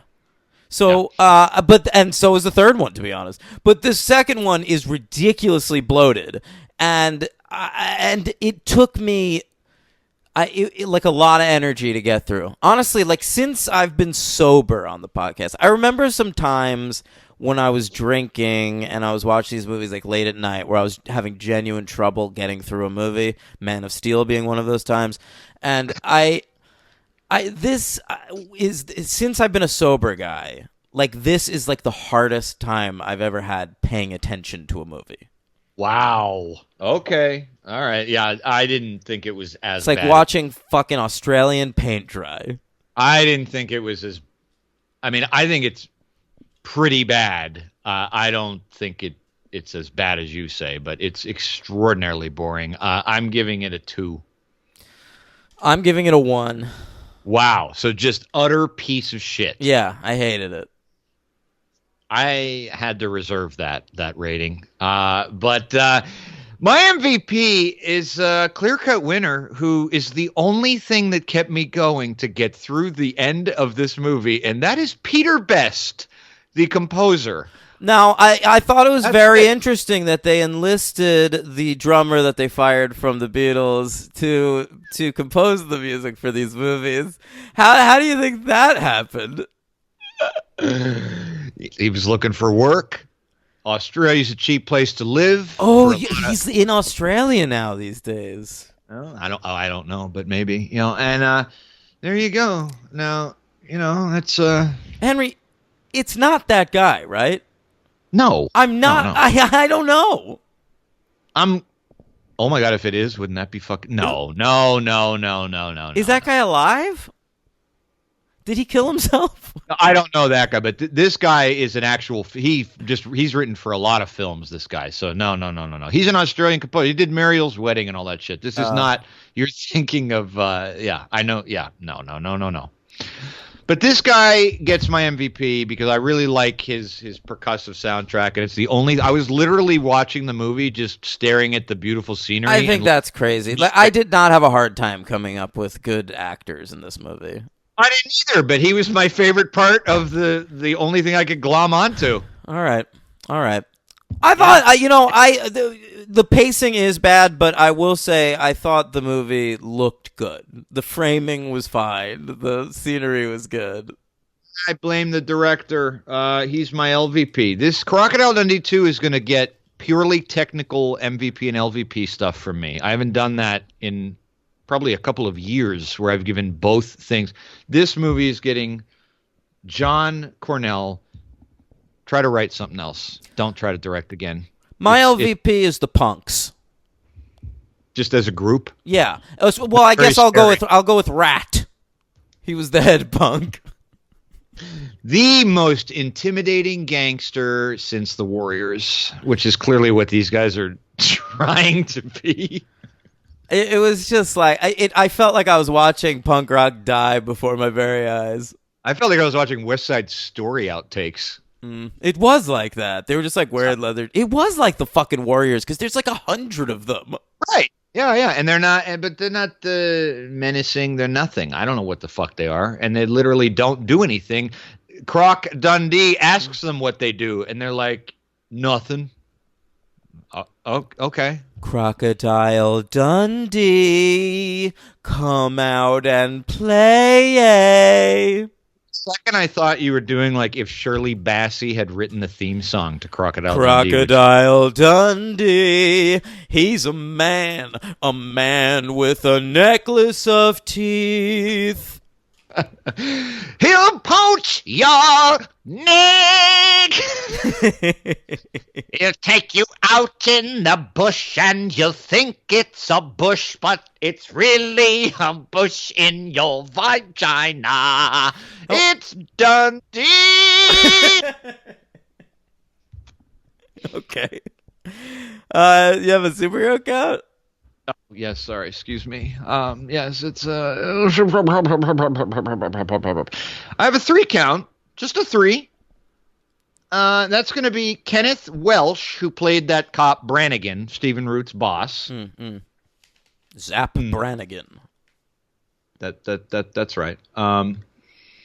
He was in Smallville playing Drunk Santa. That sounds good. Christmas episode of Smallville, loving it. Lexmas episode was called Lexmas. I remember it, Henry. It was one of these It's a Wonderful Life things where like Lex Luthor had to like see his, like where the world would be if he wasn't there. Oh my God. Wow. All right. He also played, this is some high profile thing. He played Dr. Jeff Wagner in Fantastic Four Rise of the Silver Surfer. This fucking guy. Wow. A full name and a job title. It's a real character. Yeah. And last but not least, your buddy and mine. Oh, no, not last but not least. Sorry, second out of 3. Stephen Root. This surprised me quite a bit. He played Lieutenant Brandon in the Batman Year One cartoon, which was not bad. I remember seeing that. Okay. Not but Lieutenant Brandon. He played in Superman Unbound. He played Zor-El. My favorite L. Zor-El? Favorite L. Wait, who's Zor-El? I think it's the dog. I think it's Crypto Dog. No, I don't know. Who is Zor-El? I don't know. Zor-El? Zor-El. Yeah, not Jor-El. It's not Jor-El. No. Zor-El's like his country brother. I think it's a good idea. I think you definitely sent Cal down to Earth. Huh? I think you get him one of them spaceships, you get down there, he'll save Earth and make you look good. I feel like we're more doing Tommy Lee Jones. I was doing like Bubba Carter, like Jimmy Carter's brother or whatever. Wow. Roger Clinton. He was also in Superman the Animated Series playing Reverend Amos Howell / Unity, Stephen Root. Okay, sure. And in Justice League, the cartoon, this was interesting to me. He played a character that is a villain in the Batman universe, but I don't know if he played this in the Catman. Yeah, that's The Catman. I think it's just no. That is a guy. No, he's not. He's like a cat burglar guy, I think. Oh, I know, but I think that Stephen Root might just be playing like it's a character who just like is like the guy with the cat. You know what I mean? But because it says like cat man, 2 different words. I don't know. Could just be a mistake. Yeah, Catman, not a great. By the way, Zor-El is Supergirl's nom de plume. So it must be like her dad or something. Oh, okay. There you go. Nom de plume. That's not even the right way to use that. But all right, let's Hey, talk about the last member of your superhero count. Go ahead. not finished with Stephen Root. Oh, go ahead. He played the Penguin in Batman Brave and the Bold. I think he should play him in live In action. live action, absolutely, he'd be good. Colin Farrell got that role. Mm-hmm. He played Jack Haley in Young Justice. He played. Are we almost Nisa. done with this? Jesus. Stephen Root. He played Nisa in live action Guardians of the Galaxy. And lastly but not leastly, Susie Essman. Oh, Do you know who she played? no. Teenage Mutant Ninja Turtles 2: The Secret of the Ooze. I'm listening. Soho Woman. Who? What? Soho Woman. Soho Woman. Must have had a little bit part in that. Maybe sequel. like Michelangelo goes into her shop to try to buy some stuff, right? And she's like, "Get the fuck out of here! You're a turtle." Get out of here before I cut you and sell you into a diamond. Fuck you, you piece of shit. Yeah. You want to talk about Crocodile Dundee in Los Angeles? That's the plan. Okay. We have some new stuff here. They decide they're going to write a new Crocodile Dundee movie. Everyone's very excited about it. Paul Hogan hires these two writers. I mean, Paul Hogan doesn't. The studio hires these two writers to work with Paul Hogan on the script. Okay? Sure. John Cornell. No, sorry. That's from the last movie. Eric Abrams and Matthew Barry. All right? Now, Yeah. they were TV writers at the time. They mostly did sitcoms, and they went on to mostly do sitcoms. I think they wrote for, like, Last Man Standing with Tim Allen. And Matthew Barry, I don't think is writing for TV anymore because he has become a fantasy football guru. And I take Okay. advice from him every week on my ESPN Fantasy app. Really? Yes. Can you give him some advice on this script? He knows. He knows that it's bad. Now, Okay. they give him the opportunity to write the movie with Paul Hogan. They decide we don't want to sit next to Paul Hogan at a computer for the next 3 months of our lives. Oh, no. So they say to Paul, we're going to write a draft, and then you can take it, and you write a draft, so that we can, like, go back and forth. Did they really decide that they didn't want... Was he an asshole, or they just didn't... like what? Yeah. Was he really? Yeah. So he's a dick. I heard them on a podcast talking about this movie. You did? Yeah, so I have a bit of a behind-the-scenes tale for Why you. didn't you say this in the first movie? You didn't want to ruin it for me? I wanted to get to the movie that it accompanies. You didn't want to ruin it for me. It was sweet of you. You wanted me to like his character and not think he was a prick for our Yeah. whole review. That was nice of you. Okay, so they write a draft of the movie, Henry. They give it to Paul Hogan to look at. He works on his draft. He sends it back to them. And he says, "Perfect, this is going to be the shooting script." Okay? Oh. Now, the changes he made for their script were he changed the character names and a couple of the stage directions. Okay. Okay. Okay. Didn't change any of the dialogue. All right. The way they described it was like when you give someone in high school like a paper to copy and you say change it a little bit and then like, Yeah. but they just change like cursory bullshit. Oh, I know where this is going. Go ahead. Okay, so the Writers Guild they want to submit it to the Writers Guild as written by Paul Hogan, Eric Abrams, and Matthew Barry. Who is they wants to submit it like that? Like the studio, like this is how what the credit's gonna be in the movie. Yeah. Paul Hogan can't leave well enough alone. He goes ahead and argues to the Writers Guild that Paul Hogan, deserves sole credit. Jesus Christ. He sues these poor amateur writers. They have to like get lawyers and like lawyer up and shit to like battle Paul Hogan in court. Oh my God. And what ends up happening is the Writers Guild reads Eric Abrams and Matthew Berry's draft and then Paul Hogan's draft, and they decide, no, we're not even going to give Paul Hogan credit. The sole writing credit in this movie is Eric Abrams and Matthew Berry. Wow. All right, and which so they say they have mixed feelings about, and they felt crazy because they had to like hire lawyers to defend their right to have a credit on a movie they weren't proud of. Yeah, that's a bizarre oxymoronical state to be in. You want the credit for your resume, but you don't want to be, and then you get fucking sued by the guy. Jesus Christ. So that was their experience working on this movie. Oh boy. We get a new director, Simon Windsor, who Paul Hogan had worked with on Lightning Jack, right? No. Oh, yeah. Lightning Jack. Yeah. He is an Australian director, but he has mostly done like westerns in his career. Okay. He did the Lonesome Dove miniseries in the 80s. He did Quigley Down Under with Tom Selleck. He did some Young Indiana Jones Chronicles. He got like some big work in the 90s. That was like his decade to make money. So he did Harley Davidson and the Marlboro Man. Oh, wow. He did Free Willy, which was a huge hit. Lightning Jack. He was successful. Right. But then he did Operation Dumbo Drop and followed that up with The Phantom with Billy Zane.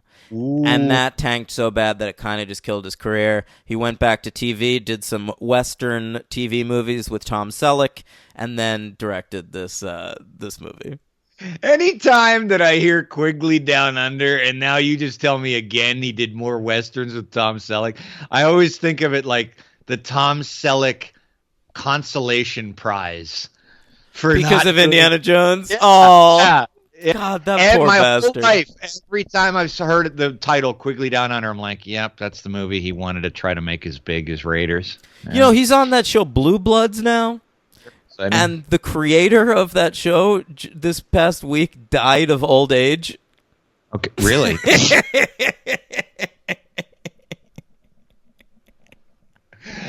That's the first time I think ever on this show that dying of old age just had no punchline. It just was the punchline. I love it. That was really good. That's for all you Blue Blood fans out there who are assuredly not listening to us. Or if you put your hearing aids down. Wait, that's not true. Gallagher. My friend Gallagher watches Blue Bloods. Oh, I thought you were calling him really old. Gallagher, R.I.P. to the guy who created your show Blue Bloods. I think he also created Charlie's Angels. That wasn't successful this year either. Not a good year. Maybe that killed him, that Elizabeth Banks movie. It might have. Now, This movie was the recipient of I will say it came out on April 18th, 2001, just in time for 420. All the stoners lined up to go see it. Nice. Actually, I think it came out the same weekend as Freddy Got Fingered. Tom Green claims that this movie stole tickets because like young kids bought tickets to this so they could sneak it to Freddy Got Fingered. Read that. Yeah. I mean, I heard him say that on a podcast once. This was a budget of $21 million. They threw away $21 million on this movie. It made $39.4 million. Not a disaster, but not what you want. It came in at number 87 at the box office. It's amazing. Like those first two were in the top 10. Well, they wait 13 years. I mean, what the fuck, man? If he would have made a third movie in 1990 or 91, he would have made money. I'm telling you, these studios used to leave money on the table. You are not kidding when you say that. You're right, man. The same shit they did with Beverly Hills Cop. I mean, the first two are hits. They wait 6 years, 7 years to make the third one. No one cares anymore. That's right. And it's garbage. Yeah. They should be putting out American Pies every year, Henry. Well, that definitely. This came in at number 87. It made a little bit less than The Musketeer, and a little bit more, Henry, than Memento. But I would argue that Memento has probably stood the test of time better than this movie. I really don't like Memento, but I will not be on this show and say that Memento is not a better movie than Crocodile Dundee in Los Angeles. Crocodile Dundee in Los Angeles was nominated for 1 Golden Raspberry Award. I think you're right. It's the raspberries, no razzmatazz. All we're lacking is a little pizzazz, 'cause it's the golden raspberries. It's the worst of the worst, not the best of the best. It's pizzazz gone raz. The worst remake or sequel, this film lost to Tim Burton's Planet of the Apes. That's Fair. wow. I think it's fair. Yeah, it is. It is. I mean, that was because Planet of the Apes. We've talked about that. That one made me angry. How bad it was. Yeah. Okay, so This just made me sad. we pick up 13 years later. Sue and Mick are still living in Australia. He took her to Australia to protect her from the drug lord, and then he murdered all of the drug lords, and they just never left Australia. Yeah, they kind of go one way each movie. Great point. They never get a return ticket. No return tickets. They take him from Qantas. They get on Qantas, the safest airline. It's a Rain Man joke. Great scene. Do you remember that in Rain Man? No. I thought you were making that joke. No, I wish I was. No, Dustin Hoffman won't fly when Tom Cruise needs to get him back to Ohio to claim his money, and Rain Man's like, the airline statistics and all that shit, and Tom Cruise is like, all right, Ray, what airline can we take? And he goes, Qantas, no fatalities. And he's like, that's hilarious. He's like, I'm not taking you to fucking Australia to go to Ohio, Ray. It's great.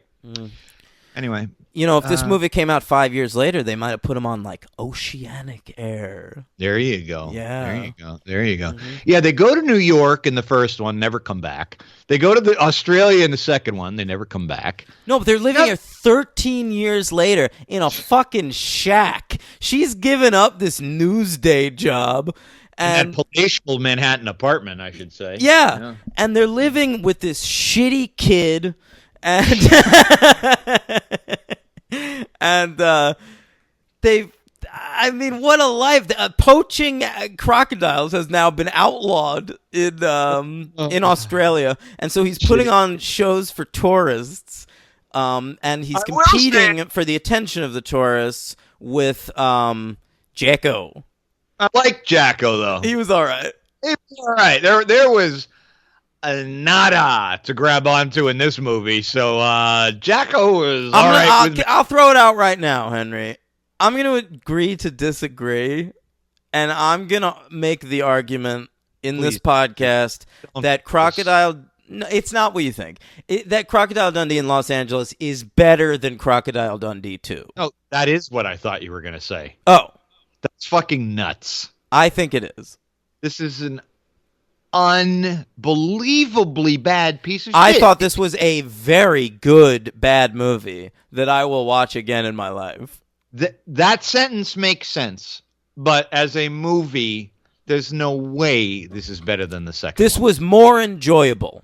Not to me. I couldn't fucking wait from frame 1.5 of this movie to be over. Only the appearance of Mike Tyson was pleasant for me. Love throwing rapists in light comedies. Henry, 2001. That's still 2 years before Kobe Bryant raped that woman. Henry, now we start in Australia. He's competing with Jacko. There's an Aboriginal that he's friends with. And he accuses he tells the Aboriginal that he's not as black as Crocodile Dundee is because he uses a cell phone. True. Yeah. It's a funny sight gag, not so funny actually, to see the Aboriginal pull a cell phone out of his underpants. His loincloth. Yeah, loincloth. Yes, there you go. Yeah. By this point, the joke has just It's not working dead. for me. So they're It's not in dead. Australia for too long in this movie. She gets a job offer with the New York Newsday Los Angeles office. The Long Island branch of the because the Venice Beach branch of the LI paper. The man who hired her, who was the head of the paper, died recently, and they want to replace him with her. She's going to now run Newsday. Definitely a very hot job market candidate, someone who has not worked at a newspaper in 13 years. Yeah, absolutely. Well, her dad owns the fucking thing, right? Because I'll tell you, between 1988 and 2001, newspapers had not changed, as far as I know. No evolution. None. No, nothing started to happen to the printed word. You know what would be a great Crocodile Dundee movie? Crocodile Dundee gets hired to be the social media manager at like a company. There you go. There you go, laddie. You know what one of the main problems here is? And I remember thinking this at the time when I was 22, and I really do remember this movie coming out because I remember my face looked probably something like Appa did when you said yip yip. When I saw that this movie was coming out, I think I just looked in at the poster, like walking by my campus, and just being like, "Whoa!" It's just Crocodile Dundee wearing sunglasses with his arms crossed. And you know, you got a picture. I'm 22. I walk by a poster. Nothing is correct about the scenario. I'm like, first of all, this is over. That was my childhood. Second of all, it's L.A., but that joke can't be a joke. That was always like, I remember when this movie came out thinking, that doesn't seem sufficiently different enough to carry a movie. Exactly. And you were fucking 15. Because he's been in America. Exactly. It's done. If they were going to do this, they could have just picked this city for the first one. And you could have done very similar gags. Right. A whole L.A. riff. Traffic, huh? OJ, am I right? Yeah. Wait, it'd be 86. It'd be 86. OJ's still cool. OJ's still all right in 86. OJ, but I won't go back into it. Anyway, is this not what? What's this not? What's this OJ joke? Today's social media for the last day and a half, I will say, reminds me of what social media would have been like when the OJ verdict came out. Huh. Mm-hmm. You're really not digging this Kobe stuff, are you? Lionizing a rapist as much as we're doing. Nobody's talking about it though. Nobody's mentioning that. Nope. I've noticed. Nope. We're just ignoring that. Now I'm going to ask you. I don't want to talk about this really, but I have a quick question. Did I miss parts of this case? What? Is this why it's not being talked about? Was he exonerated from this? No. In fact, there was DNA evidence, and he admitted it. Okay. Nobody's talking about that. It's very strange. Yeah. It's odd. Yeah. 19-year-old Colorado hotel worker. It's very odd. Yeah. Got raped. Violently. Yeah. I didn't know because nobody's talking about it. Yeah. Henry. Wow. All right. No, I'm sorry. All right. So they moved. We'll bring you back in the fold, everybody. Hey, how about those Twin Towers? They were still there. Great. They were still there in April. They were there for a few more months when this movie came out. Hey, look, still there. Hold on. So she gets the job, and they go to Los Angeles, and it's a real nice time. They get caught in traffic. They run into George Hamilton. That's very funny, Henry. George Hamilton. Oh God, yeah. Only a decade removed from The Godfather 3. True. Mm-hmm. He talks about coffee colonics. Coffee enemas. Well, it's, same thing. He says colonic, and then Paul Hogan says, "Is that an enema?" Yeah. But why listen, here's my real problem with this movie, and it's partly why I enjoyed it as much as I did, but it's also the reason it doesn't work. He's not like he's not deficient. Right. Like, he's not a fucking idiot, this guy. Nice word. So, like, I mean, in New York, it's okay. Yeah. He's looking at a bidet, and how does this toilet work? I've never seen a bidet before. That's fine, sure.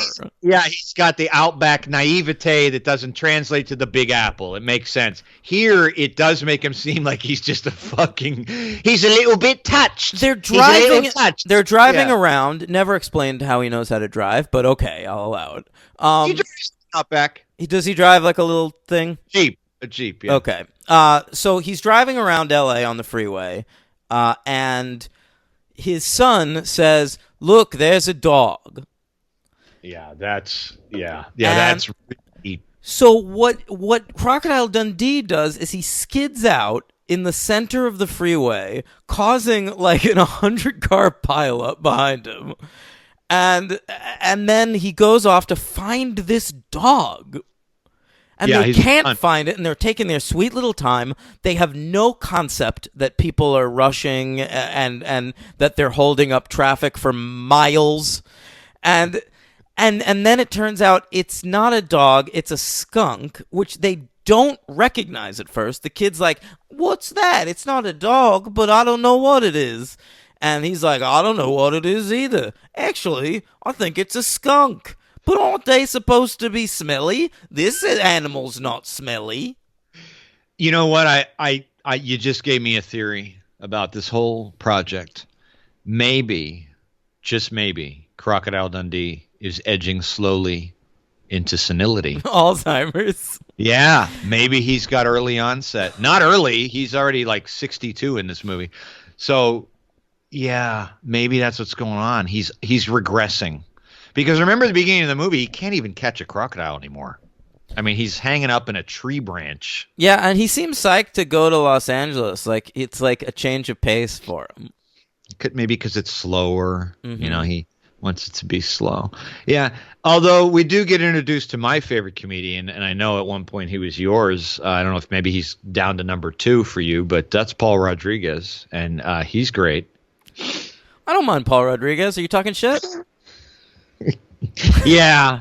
I thought he's fine. He has no charisma. So he's like Crocodile Dundee's sidekick in this, which doesn't make sense because he doesn't need a sidekick because he has a son hanging around the entire fucking movie. The shitty kid, as Dan referred to. The shitty kid. So there's a lot of misunderstandings. At one point, they're at a party, and he walks by a bunch of people smoking cigars, and he puts out the one woman cigar and says, "Bad habit." And we're supposed to find that charming. She does. That's another thing about this movie. Everyone wants to fuck Crocodile Dundee. That's kind of a thing in all of them. But especially in this one, dude. Like, there's just women, like begging for his dick in this movie. Like, the teacher at the school. She wants to fuck Crocodile Dundee, and then they bring in Jacko to help take care of the kid, and she's like, "Oh, well, I'll fuck him if I can't fuck you." Right. Oh, and then there's Claire Carey, who's a character actor I know, who showed up as like a rollerblader. I recognized her, and I don't know why. She's on nighttime soaps. And she wanted to fuck Crocodile Dundee too, but then thought he was gay. And of course, she was like, are you gay? And he's like, "Well, I guess I'm usually pretty happy." Which... he did know what that word meant in the first one, because I believe he says it. Yeah. He's like, "You mean like gay?" You're right. He's regressing. He's sundowning. Yeah. Call it. Yeah. He's sundowning. He then starts telling some great stories about a friend of his from Australia named Mal Gibson, and everyone thinks he's talking about Mel. I thought that for a second we were going somewhere that might be funny. Like, maybe Mel Gibson would show up in a cameo. No, I didn't think that, honestly, but I thought that maybe Paul Hogan had some old beef with Mel Gibson dating back to whatever, and maybe this was his little time in the limelight to like take a shot at Mel Gibson. And I was like, "Oh, this would be funny." And then it's not Mel Gibson. You think Paul Hogan resents Mel Gibson's career? Fuck yeah. You think kidding he me? thought Lightning Jack could have been like the next, I don't know, Lethal Weapon? Look, dude, I mean, say what you want about your Mel, but like even in 2000 and 2001, he's making fucking signs what women want. I mean, he's doing all right. So Hogan is, I think that Australia is one of those countries around the world that I think people, not a lot comes out that becomes really, really famous. So when they do, there's probably some resentment, especially back in the 80s or something like that. Or maybe it's like a gateway, like seeing someone, like Naomi Watts always said when Nicole Kidman succeeded, she felt like she could succeed. Yeah. Right. So, you know, Mel came out of there, and I mean, I don't know how many Australian actors had like made. Not that many. Yeah. Do you think when Mel Gibson dies, the headlines will be great actor and great dad Mel Gibson passes away? Why doesn't Crocodile Dundee know what a theme park is? At He one doesn't point, know anything. they He go doesn't on know like what a a movie is. they go on like a studio ride, and he starts like killing all the robot animals. Yeah, he stabs a python through the id with his knife, with his pocket knife, he calls it. Mm-hmm. And he doesn't know anything. He doesn't know movies. When they tell him he's going to be an extra, they yell action, and he thinks it's real. Yeah, but then they like him so much they hire him on that movie as an animal trainer. He's a monkey wrangler. I was excited to see the orangutan because I had recently read an article in the Hollywood Reporter that there's only one working orangutan actor in Hollywood right now. That's not an orangutan in this movie, but okay. What? A chimpanzee. Excuse me. It's a very big difference. It's a chimpanzee. You're right. I Yeah. apologize. But there's only one working monkey actor, one ape actor in Hollywood. And I think that's really sad. And part of the reason for it is because we're now mostly doing animals with CGI.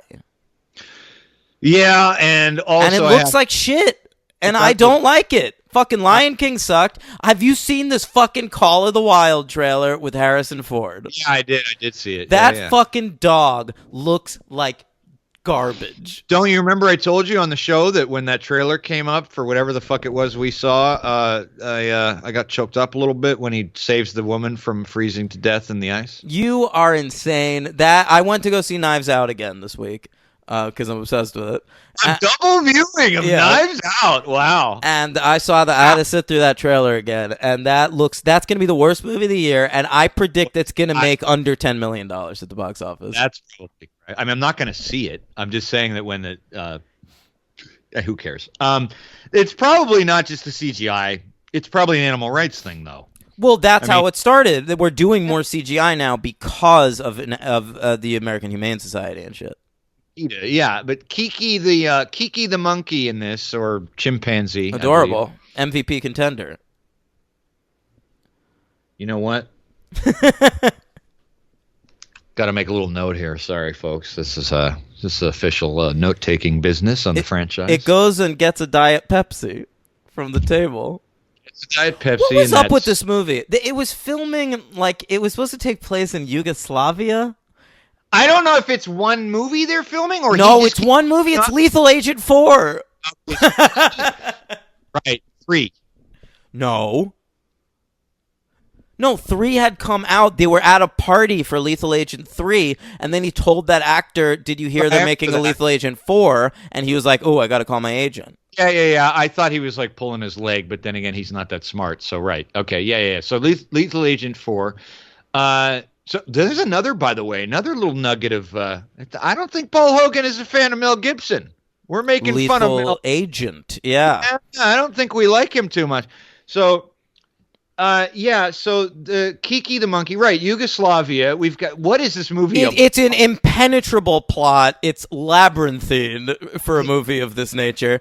It involves art thieves stealing art from Yugoslavia and then putting them in a movie.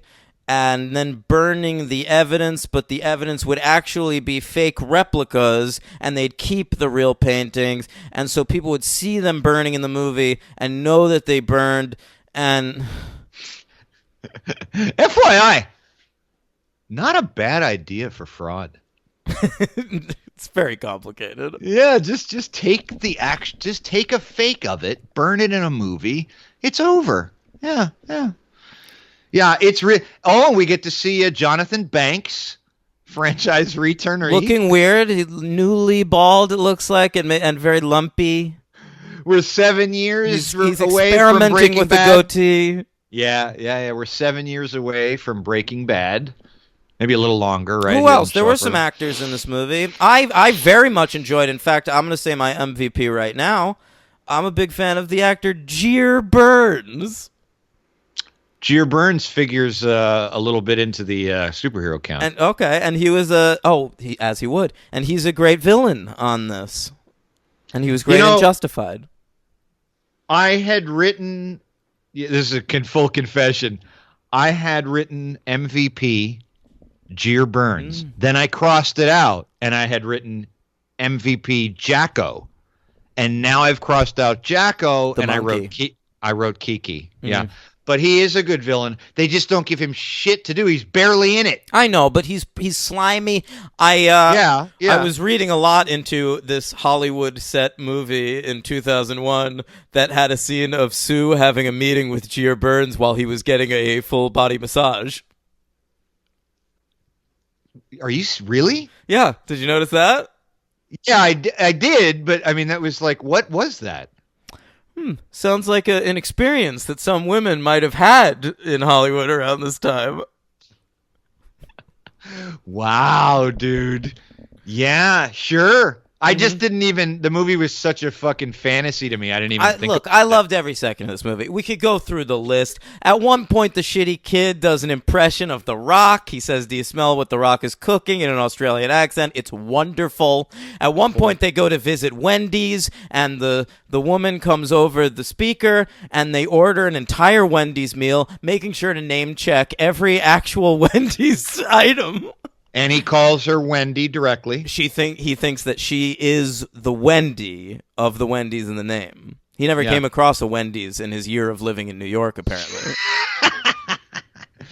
Yeah, I think this is another good. They come along once in a while, and a good indication of your taste in a shit movie and my taste in a shit movie.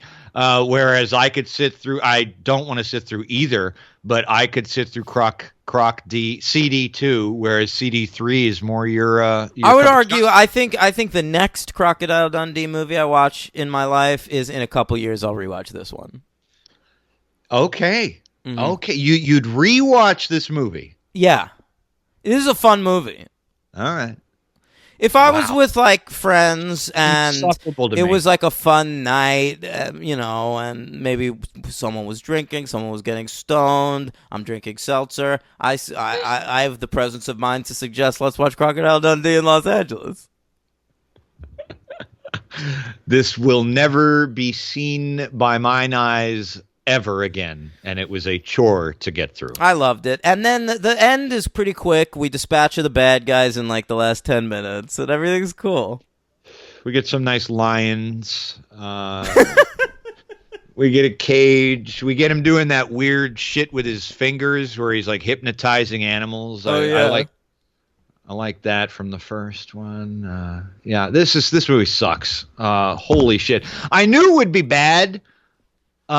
But I didn't know it was. I thought it would be more of a light bad. No. This is a very, very impressively bad movie. Yeah, it took effort. This is not an effortlessly bad movie. This was an effortful. Yeah, sure. Yeah, 1 star. 1 star for me as well. So let's rank them. Okay. We want to rank them 3 to 1 or 1 to 3. Let's just go 1 to 3. The best Crocodile Dundee movie is Crocodile Dundee. Correct. The second best for me is Crocodile Dundee in Los Angeles. The second best for me is Crocodile Dundee II. Of course. And that's the worst for me. And the worst for me is L.A. CD3 in L.A. I wish they promoted it that way. That occurred to me during the movie that I had to say that on the show because I thought that would have been great if it would have been like CD3. And everyone would think it was like a sequel to CB4. Or a prequel. Yeah, right. I would love to make a CB4 prequel called CB3. There you go. MVP Kiki, LVP. Yep, I wrote it down before the show. That's right. I didn't decide this here. The LVP of this movie, and now I'm really glad I did this. Very prescient after you told me that story. It's Paul Hogan. MVP for me, Jared Burns. LVP, Paul Hogan. He sucks. Although special shout out to Mike Tyson. Sure. Pre-face tattoo, by the way. I noticed that. Yeah. It actually got me thinking, where's his face tat? And because like, in 2009, in The Hangover, he's got that face tat, so it happens at some point in these years. Sometime in the aughts, it occurred. Yeah, and as they're leaving Mike Tyson doing yoga, Paul Hogan specifically says that he has a great intuition about people, and that man wouldn't hurt a fly. He does say that again. It's supposed to be a joke about him being a boxer, but all I'm thinking about are his many, many rapes. Yeah, again, Alzheimer's. All right. We haven't played it all show because I knew we were doing 3 movies, but it is time for the superhero count theme. Final superhero count, and it's short.